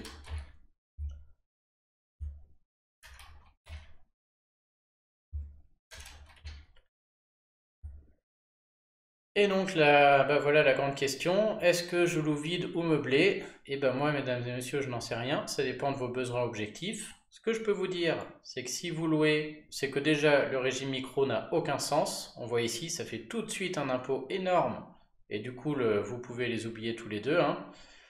Le régime réel permet d'être à 0 d'impôt, c'est-à-dire d'avoir un bien immobilier où vous n'aurez pas d'impôt à payer pendant très longtemps. Donc là, j'ai ça pendant 8 ans, mais ça va être pendant même 10-15 ans sans problème. Ici, le régime vide fait que la première année, vous allez gagner 2 523 € d'impôt. Le bien va avoir des loyers non imposables pendant 6 ans. Par contre, à partir de la 6e année, on commence à avoir 1 100 € d'impôt, puis 2 700 €. Et après, du coup, ces 2 700 vont être importants. Donc là, on est dans une simulation qui ressemble beaucoup à la précédente. Et là encore, bah, tout va dépendre de la personne. Est-ce qu'elle souhaite garder ce bien longtemps? Est-ce qu'elle souhaite en disposer? Est-ce qu'elle veut acheter des meubles, etc. Mais voilà, les deux réflexions se valent, hein. Et même moi, là, personnellement, je ne sais pas trop ce que je choisirais. Bon, il y a quand même beaucoup de travaux déductibles, donc le vide paraît quand même encore assez intéressant. Mais c'est vrai que si le vide, là, dès l'année 4 ou 5, on commençait à recréer un peu des revenus fonciers avec de l'impôt, ouais, tout dépend des besoins objectifs de chacun. Mais j'ai pas une solution qui est meilleure qu'une autre, j'ai deux investissements différents. Donc là, on peut identifier clairement ce qui est bon et ce qui est pas bon, mais après, c'est à la personne de faire son choix. Donc voilà, l'idée c'est toujours la suivante, de faire ce tableau et puis d'essayer de le remplir. Donc si vous n'êtes pas à l'aise, vous mettez les 4 cases, hein, réel meublé, vide, réel vide, micro meublé, micro vide. Et puis vous le remplissez comme ça, case par case, avec est-ce que le bien engendre plus d'impôts ou est-ce qu'il engendre moins d'impôts. Ensuite, vous effacez au moins les deux lignes qui sont les pires. Donc ça va être, la différence entre micro et réel, elle est souvent évidente, hein. Il y en a un qui va être meilleur que les deux autres. Donc là, en l'occurrence, on peut cacher les deux là, et puis les deux là pour la suite. Et puis après, bah, vous faites votre choix avec les deux autres, et puis en tenant compte des autres aspects. Meubler au réel, il faudra l'expert comptable, il faudra y passer un peu de temps. Le vide au réel, je peux me débrouiller tout seul. Et puis après, ça peut aussi être de dire, ah, tiens, bah, j'envisage peut-être aussi un autre achat. Donc je pense que si j'ai un autre bien vide qui fait des revenus, peut-être je vais utiliser le déficit plus vite. Enfin, ça peut être plein de réflexions comme ça. Et donc, voilà, il faut faire ce calcul-là. Et puis après, bah, il faut mettre ça en relation avec vos besoins et objectifs. Si vous avez plusieurs biens, c'est tout à fait possible de faire le même calcul puisqu'on a dit que tout s'additionne. C'est-à-dire que tous les loyers, toutes les charges déductibles des biens vides s'additionnent. Donc ce fichier est tout à fait utilisable. Par contre, il faut additionner. Ça pose un problème s'il y a plusieurs prêts, par contre, où là, il faudra le faire à la main avec un pot gouffre comme on va faire. Mais sinon, vous pouvez l'utiliser, dire tiens, bah, j'ai aussi un autre bien qui est loué 10 000 avec 2 000 de charges, bah, vous rajoutez 10 000 dans les loyers et vous rajoutez 2 000 dans les charges. Tout ça se cumule, tout ça est globalisé. Donc, que ce soit en vide ou meublé, tous les biens sont globalisés, tous les biens vides sont globalisés ensemble. Le déficit l'un peut s'imputer sur le revenu de l'autre, etc. Le meublé, pareil, hein. Donc, là-dessus, il suffit de tout grouper et de faire vos simulations comme ça. J'ai fait une petite coupure pour remettre un peu d'ordre dans notre tableau. Donc voilà, ici il est un peu plus clair. Et donc avant d'en finir avec ces réflexions, je vais quand même vous montrer comment vous pouvez aussi faire ces simulations sans passer par le fichier Excel, puisque là, effectivement, vous pouvez peut-être vouloir vous en passer. Et il peut être aussi assez gênant si vous avez des situations familiales un peu particulières avec des demi-parts, ce genre de choses. Donc bah ici, il n'y a pas 50 solutions. Il faut passer par le simulateur ImpôGouv. On l'a déjà vu tout à l'heure comment l'utiliser. On va refaire quelques exemples, hein. Et voilà, j'ai pas d'autres possibilités, hein. Donc vous passez par le simulateur ImpôGouv.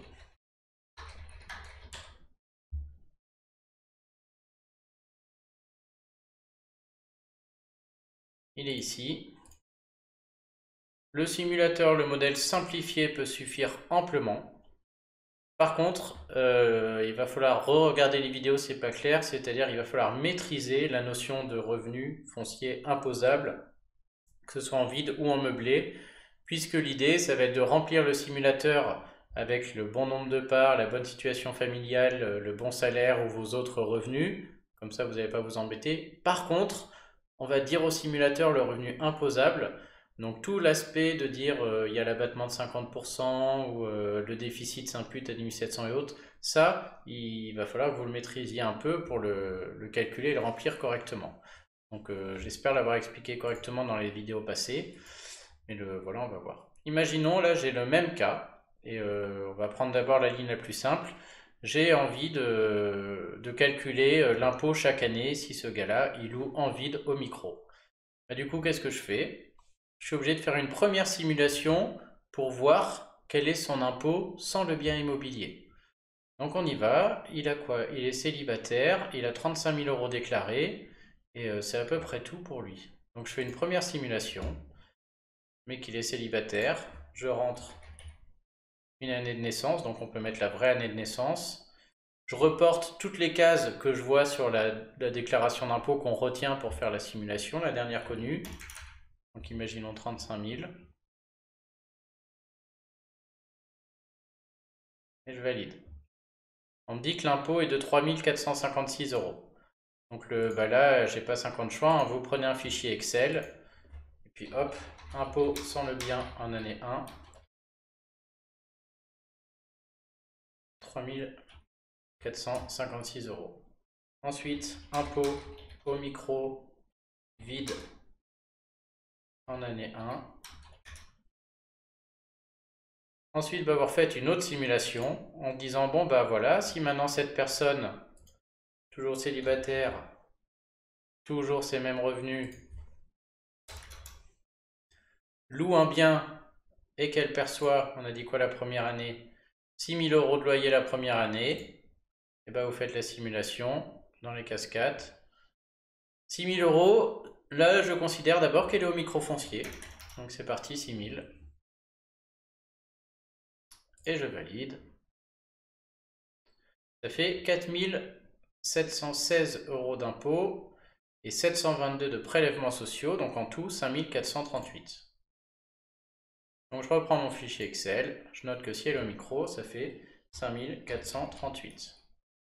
Du coup, la différence entre les deux, ce bien immobilier, si je le mets au micro, la première année, ça m'engendre 1 982 € d'impôts en plus. Et donc dans ma première case, je peux remplir 1982.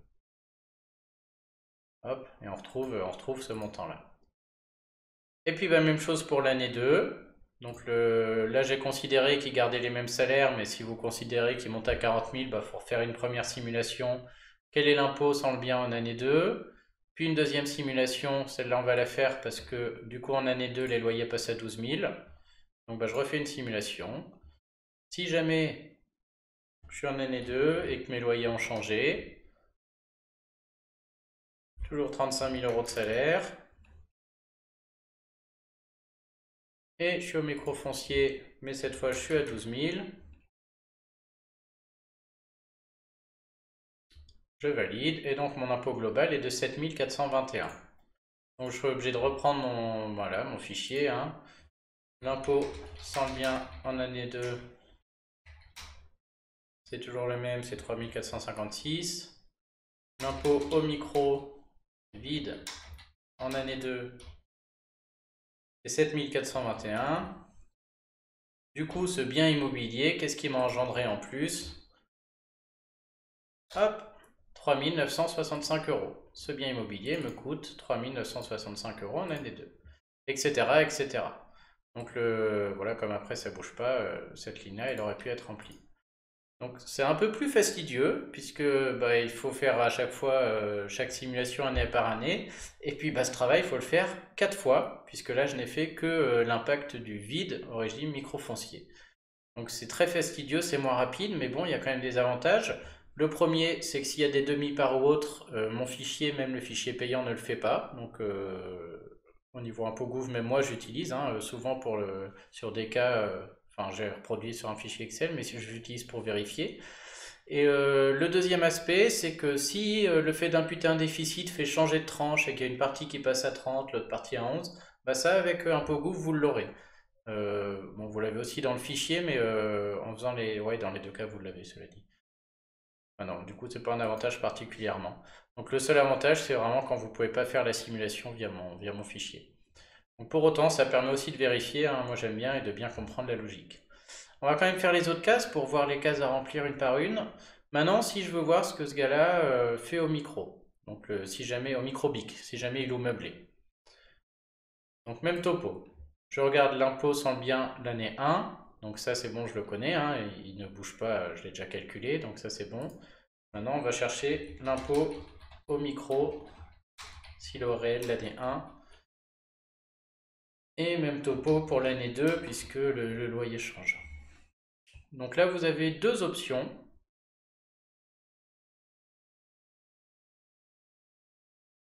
La première, c'est si vous êtes très à l'aise avec la notion de revenu foncier imposable, et je pense que maintenant c'est le cas, vous pouvez donc remplir toujours pareil, sa situation, les salaires par ailleurs. Et on a la ligne 4BA, revenu foncier imposable, qui en vrai est réservée à la location vide au régime réel, mais dans laquelle on peut mettre n'importe quel revenu foncier imposable et ça marche. Donc s'il n'y a qu'un bien, vous pouvez très bien mettre le micro là-dedans. Par contre, il faut faire l'abattement de 50%. Donc si vous êtes à l'aise, vous faites ça. Si vous ne l'êtes pas, pas de problème, vous revenez en arrière, vous prenez le modèle complet. Donc même topo, célibataire, on remplit une date de naissance, les enfants s'il y en a, les demi-parts, etc. Et là, vous avez toutes les cases qui existent. Donc vous pouvez retrouver toutes les cases de votre déclaration pour faire vraiment la simulation la plus clean possible. Donc là, moi, j'ai envie de lui mettre des traitements et salaires. Donc en cochant là, je vais faire apparaître la case 1 AJ. Et on a dit, j'ai de la location meublée non professionnelle, parce que je cherche la case 5 ND en microbic. Donc je peux cliquer ici. Et normalement, je vais avoir accès d'abord à la case 1 AJ où je peux mettre mes 35 000. Puis il y a la case 5ND où je peux mettre cette fois tous mes loyers, puisque là le fisc va faire l'abattement tout seul. Donc on a dit la première année 6 000 € de loyer. Intéressant, on voit ici les cases dont je parlais pour le prélèvement à la source déjà payé, hein. Moi je ne vous conseille pas de les remplir parce qu'une avance qui est donnée ou pas, on s'en fiche, hein. Ce qui nous intéresse, c'est vraiment l'impôt engendré par le bien. Donc ne me remplissez pas ça si vous voulez vraiment voir l'impact. Et donc on voit qu'avec ce bien meublé microbique, en année 1, ça ferait donc 4356 et 516 de prélèvements sociaux, donc 4872. Et donc je retourne dans mon fichier. Fiche au micro réel, apparemment c'est 4872 € d'impôt. Donc le surplus, c'est la différence entre 4872 et mon impôt sur le bien. 1416 €, donc j'ose espérer que c'est ce qu'on avait. Voilà, c'est ce qu'on avait trouvé dans le simulateur, 1416 €. Et puis même topo, hein, je peux refaire exactement la même chose pour l'année 2, puisque je considère un loyer différent. Donc je peux faire autant de simulations que je veux, je mets 35 000, et cette fois je mets 12 000. Le loyer en année 2 augmenté. Et j'arrive à 6 288 € d'impôt. Je passe par mon petit fichier, en année 2, 288. Et donc le surplus, j'ai pas mis le bon, j'ai mis 9 000 au lieu de 6 000.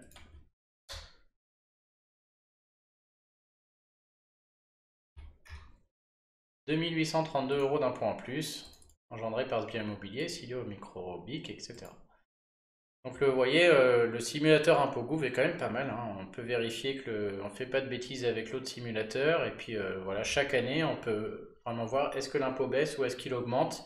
Et caser ça, case par case, c'est l'occasion de le dire, pour pouvoir comparer après. Il nous faut maintenant faire le même travail pour le vide au réel. Et là, c'est plus compliqué par contre, puisque au niveau du simulateur, vous n'allez pas pouvoir, dans le simulateur ImpôGouv, rentrer le prêt, calculer les intérêts, etc. Et donc là, ça va être à vous de faire le travail en amont, c'est-à-dire de détailler sur le fichier les charges déductibles, les intérêts, etc. Comme on l'a fait tout à l'heure là. Donc même l'imputation des déficits, le petit travail qu'on a fait là, de dire tiens, sur les loyers, combien s'enlève, quel est mon revenu foncier imposable, vous allez être obligé de le faire seul. Donc même si vous n'achetez pas le simulateur ou si vous n'aimez pas l'utiliser, moi je vous conseillerais utilisez-le juste pour ça.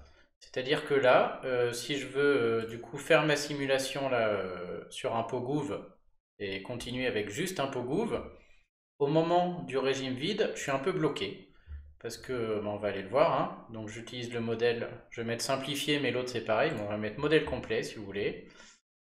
Donc je fais la même, hein, 1986, j'ai calculé mon impôt sur le bien immobilier. Hop. J'ai besoin de remplir des traitements et salaires. Et j'ai besoin de remplir des revenus fonciers. Puisque cette fois, je suis sur le régime réel en vide. C'est cette ligne-là que je veux remplir dans mon tableau. Mon salaire, pas de problème.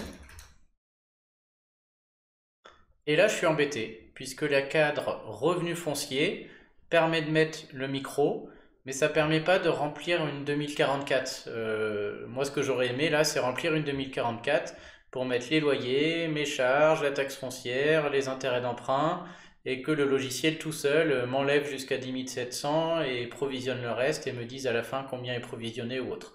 Et ça, le simulateur ne le fait pas. Et donc, on est un peu embêté à ce niveau-là. C'est de dire, bon là voilà, j'ai mon bien, j'ai ça de prêt, j'ai 40 000 € de travaux l'année 1, j'ai 6 000 € de loyer l'année 1, qu'est-ce que je rentre là sur ImpôGouv pour avoir la bonne simulation? Et ça, il va falloir faire un peu de calcul avant pour le trouver. C'est-à-dire que dans le simulateur, vous pouvez rentrer deux choses. Soit un revenu foncier imposable en case 4BA, c'est-à-dire que si vous faites loyer moins charges déductibles, moins éventuellement les déficits violés, si vous avez un revenu foncier positif qui doit prendre la tranche et les prélèvements sociaux, il va dans cette case-là, 4BA, on avait déjà fait des simulations comme ça. Soit vous utilisez une nouvelle case, déficit imputable sur le revenu global, la case 4BC.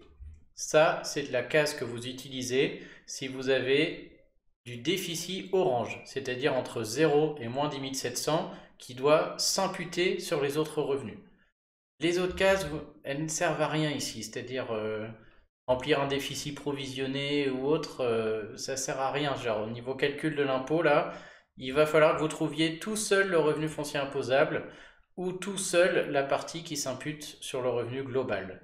Et donc c'est pour ça que j'ai vraiment insisté sur la vidéo sur le déficit, sur comment c'est calculé, parce que pour faire le choix vide ou réel, vous allez être obligé de faire ce calcul entre guillemets tout seul. Donc bah, soit vous vous sentez bien, vous prenez votre fichier Excel et puis vous y allez, c'est-à-dire loyer 6000, vous répertoriez tous vos intérêts d'emprunt de l'année 1 pour les enlever, puis vous enlevez 40 000 de travaux et vous trouvez un résultat de moins je sais pas combien, on va dire moins 30 000, et vous dites bon bah là c'est moins 10 700 euros que je remplis sur le simulateur et le reste que je provisionne, et les années d'après comme ça je penserai à l'imputer à mettre zéro. Soit vous n'êtes pas à l'aise, et dans ce cas, moi j'ai pas d'autre solution, hein, j'aime bien me faire de la pub, mais là, prenez au moins le fichier, on s'en fiche si ça c'est pas bon, là, si la situation est pas bonne, même on s'en fiche du revenu imposable. Ce qui vous intéresse, c'est de réussir à déterminer ce qu'il faut rentrer dans la case du simulateur, la case BA ou la case des déficits.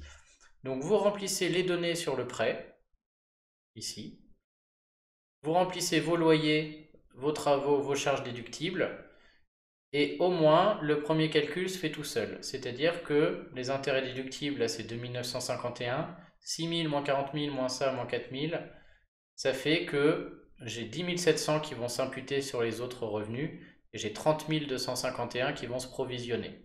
Et donc moi tout ce qui m'intéresse c'est cette ligne-là, hein, la ligne revenu foncier imposable. Soit elle est positive ou à zéro, et dans ce cas dans le simulateur, bah, vous remplissez la 4BA avec le chiffre positif ou avec 0. Soit elle est négative, qu'on voit ici. Et donc si elle est négative, ce sera moins 10 700 euros grand maximum. Et donc vous mettez ce résultat-là dans la case sur le revenu global, hein, 4BC. Donc voilà, le simulateur est pas mal pour ça aussi, puisque ça vous permet de savoir si vous remplissez 4BA ou 4BC. Pour autant, on va quand même le refaire pour que ce soit bien clair pour tout le monde. Imaginons là, vous n'avez pas le simulateur, vous n'avez rien compris, vous voulez savoir comment faire. Du coup, on y va. Année 1, je suis en train de faire la simulation pour l'année 1 au régime réel en vide. Du coup, qu'est-ce qui se passe? J'ai 6 000 euros de loyer. En premier, j'enlève les intérêts d'emprunt, puisque je vous rappelle que sinon, ils auraient été un déficit violé. Donc là, bah, il faut prendre son tableau d'amortissement et aller ajouter tous les intérêts d'emprunt payés dans l'année. Moi, je les prends ici, hein, parce que je les ai ici, mais sinon, vous ajoutez. Et puis voilà, en année 1, j'ai payé 2 951 euros d'intérêt d'emprunt. Ensuite, j'ai eu 4 000 euros de charges déductibles. Ensuite, j'ai eu 40 000 euros de travaux. Donc je fais ce calcul. Hop, j'ai un autre fichier Excel peut-être. Oui. 6 000 de loyer moins 2 951 moins 4 000 moins 40 000. Donc j'ai moins 40 000. J'ai oublié ce que j'ai mis, 951 euros. Et du coup là il faut connaître le principe. Je sais donc que j'ai un déficit qui va utiliser de moins 10 700 et j'ai un déficit provisionné de 40 951 moins 10 700.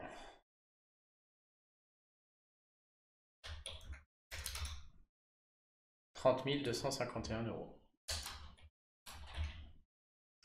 Donc ça, l'année 1, c'est le orange.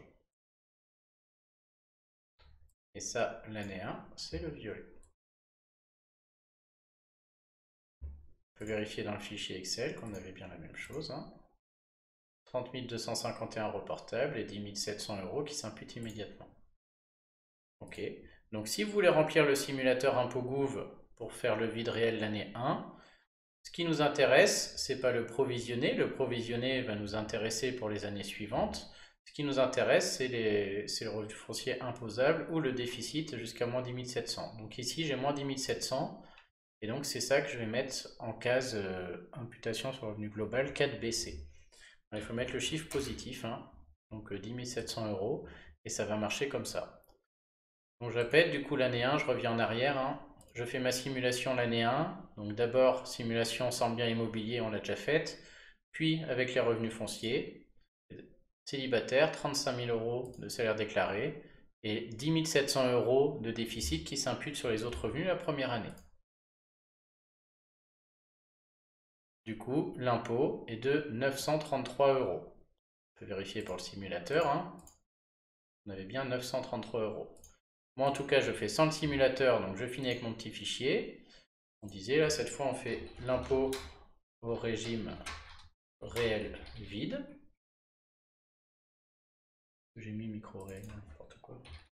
Micro meublé. Donc quel était mon impôt si je n'avais pas de bien? C'était 3456. Quel est mon impôt si je loue mon bien au réel vide? C'est 933, d'après la simulation que j'ai eue là. Hop.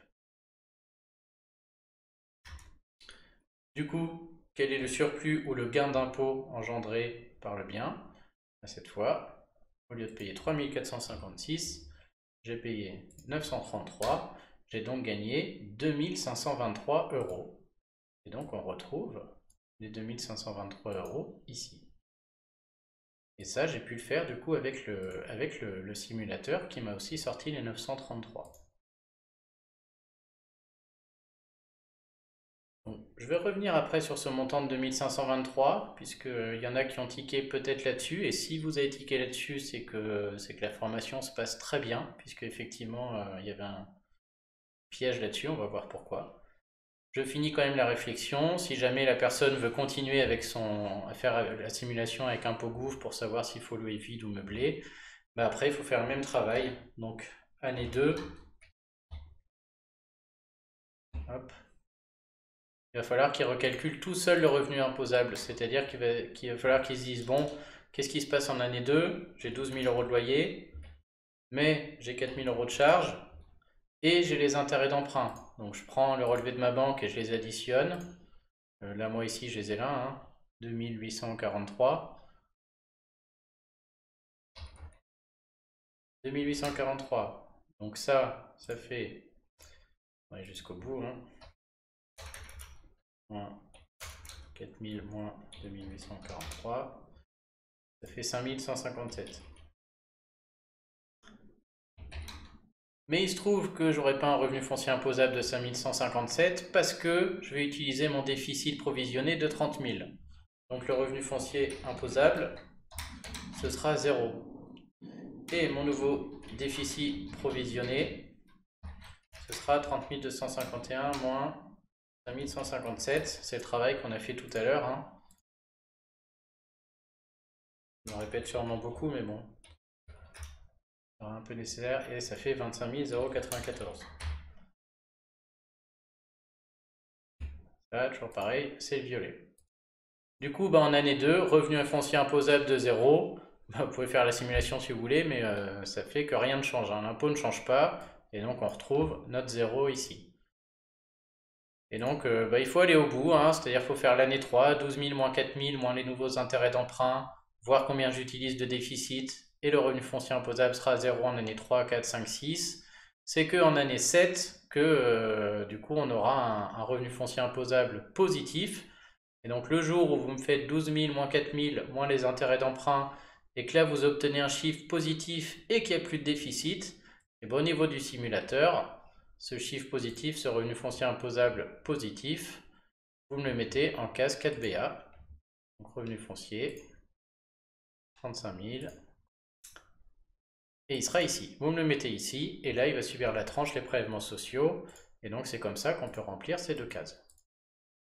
Quant à la simulation meublée au réel, a priori ce sera 0 tout le temps, c'est le but du meublé au réel, et après il y a l'expert comptable.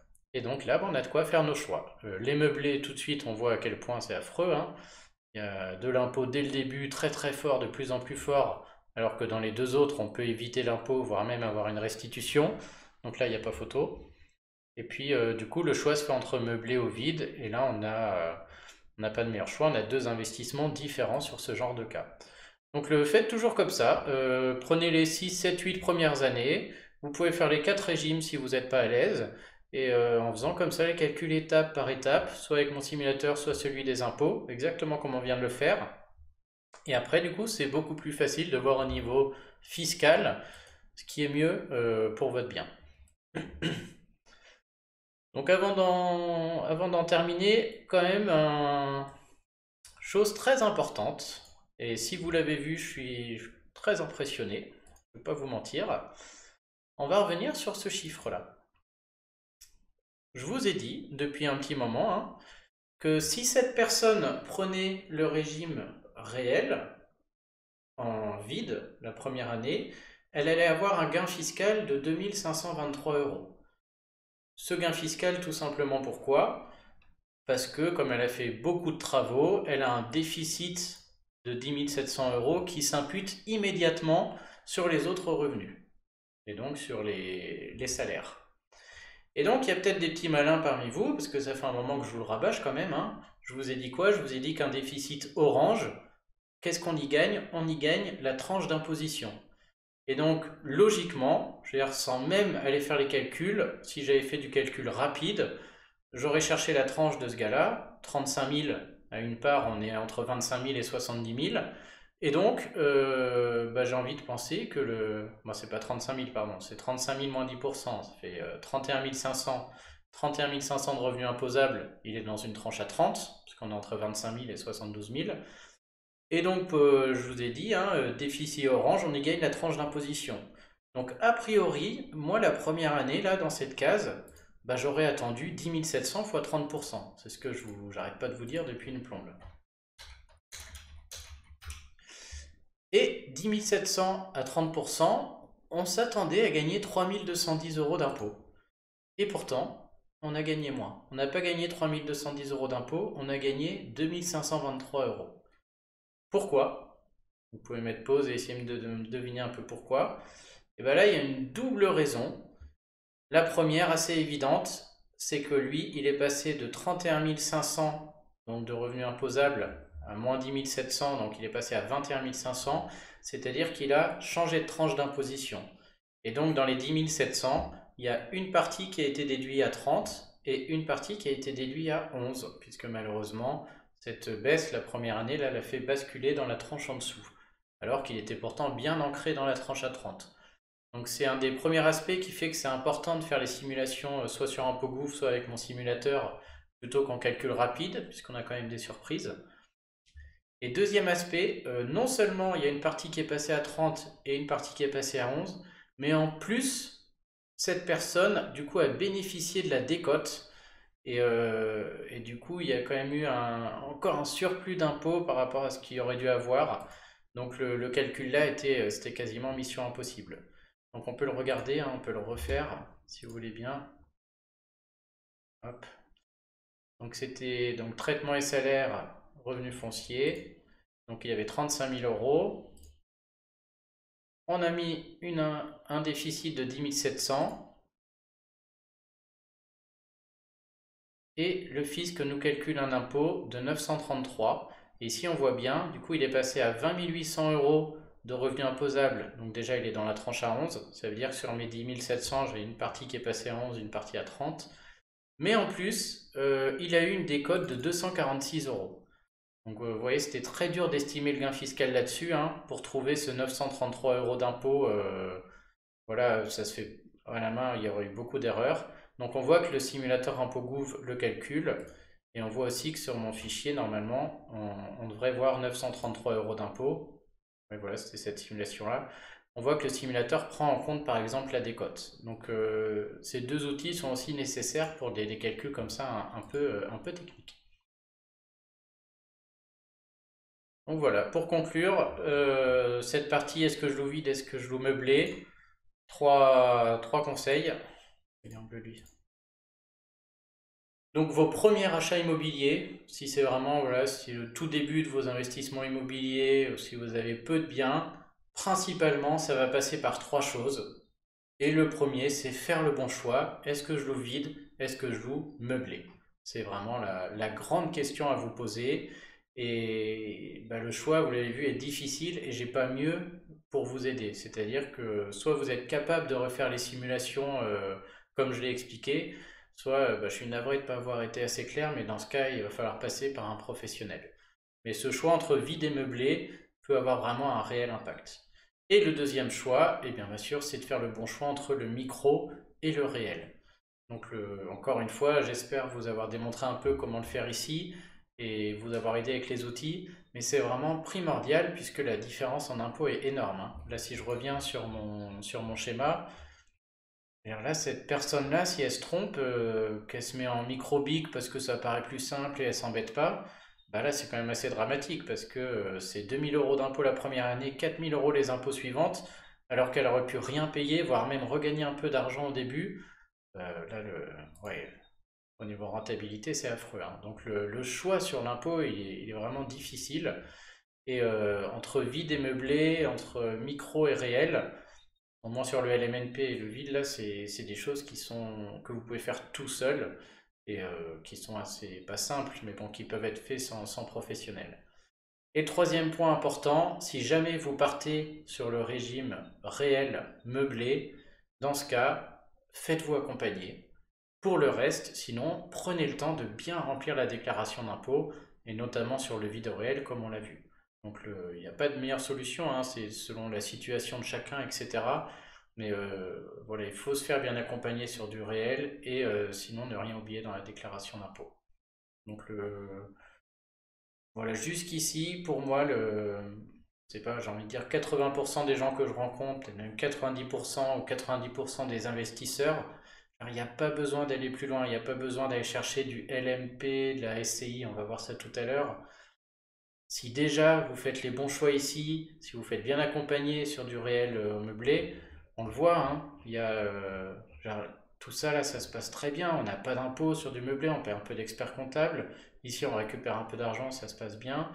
Voilà, même sur des biens où il y a peu de charges, des fois c'est quand même assez facile de ne pas payer trop d'impôts. Donc avant de lancer, on va y aller, hein, on va faire la SCI, le LMP et autres, mais dans beaucoup de cas, restez simple. Ça va servir à rien d'aller partir dans des SCI énormes pour éviter 1 500 € d'impôts, parce qu'à côté ça va vous coûter des experts comptables, des frais d'avocat, etc. qui seront énormes. Donc on va revenir dessus.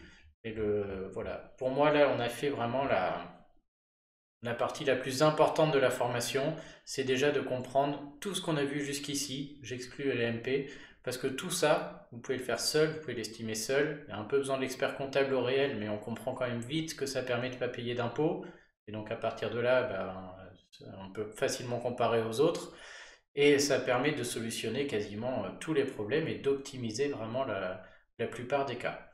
Donc pour moi, vraiment, ce que je voulais vous apporter dans la formation, pour moi, je l'ai fait. On va évoquer les SCI pour voir un peu comment ça se passe. Et parce qu'il y en a qui peuvent quand même être appétents à ça ou qui peuvent être intéressés par ça. Pareil pour le LMP. Mais voilà, la majorité, pour moi, passe par ce qu'on a vu jusqu'ici. Et c'est pas la peine d'aller chercher plus compliqué. Donc il va y avoir une dernière partie tout à la fin qui est primordiale, c'est la plus-value, puisque faut aussi tenir compte de comment ça va se passer à la revente pour votre bien immobilier. Mais voilà, sur le choix de l'impôt en cours de vie du bien, là pour moi vous avez déjà les armes les plus importantes. Donc j'espère que ça vous aura permis de clarifier un peu sur est-ce que je loue vide ou meublé. C'est vraiment la question essentielle. Et donc maintenant on va un peu rentrer un peu plus loin et voir les problématiques de SCI, qu'est-ce qui change et est-ce que c'est vraiment extraordinaire ou pas par rapport au reste.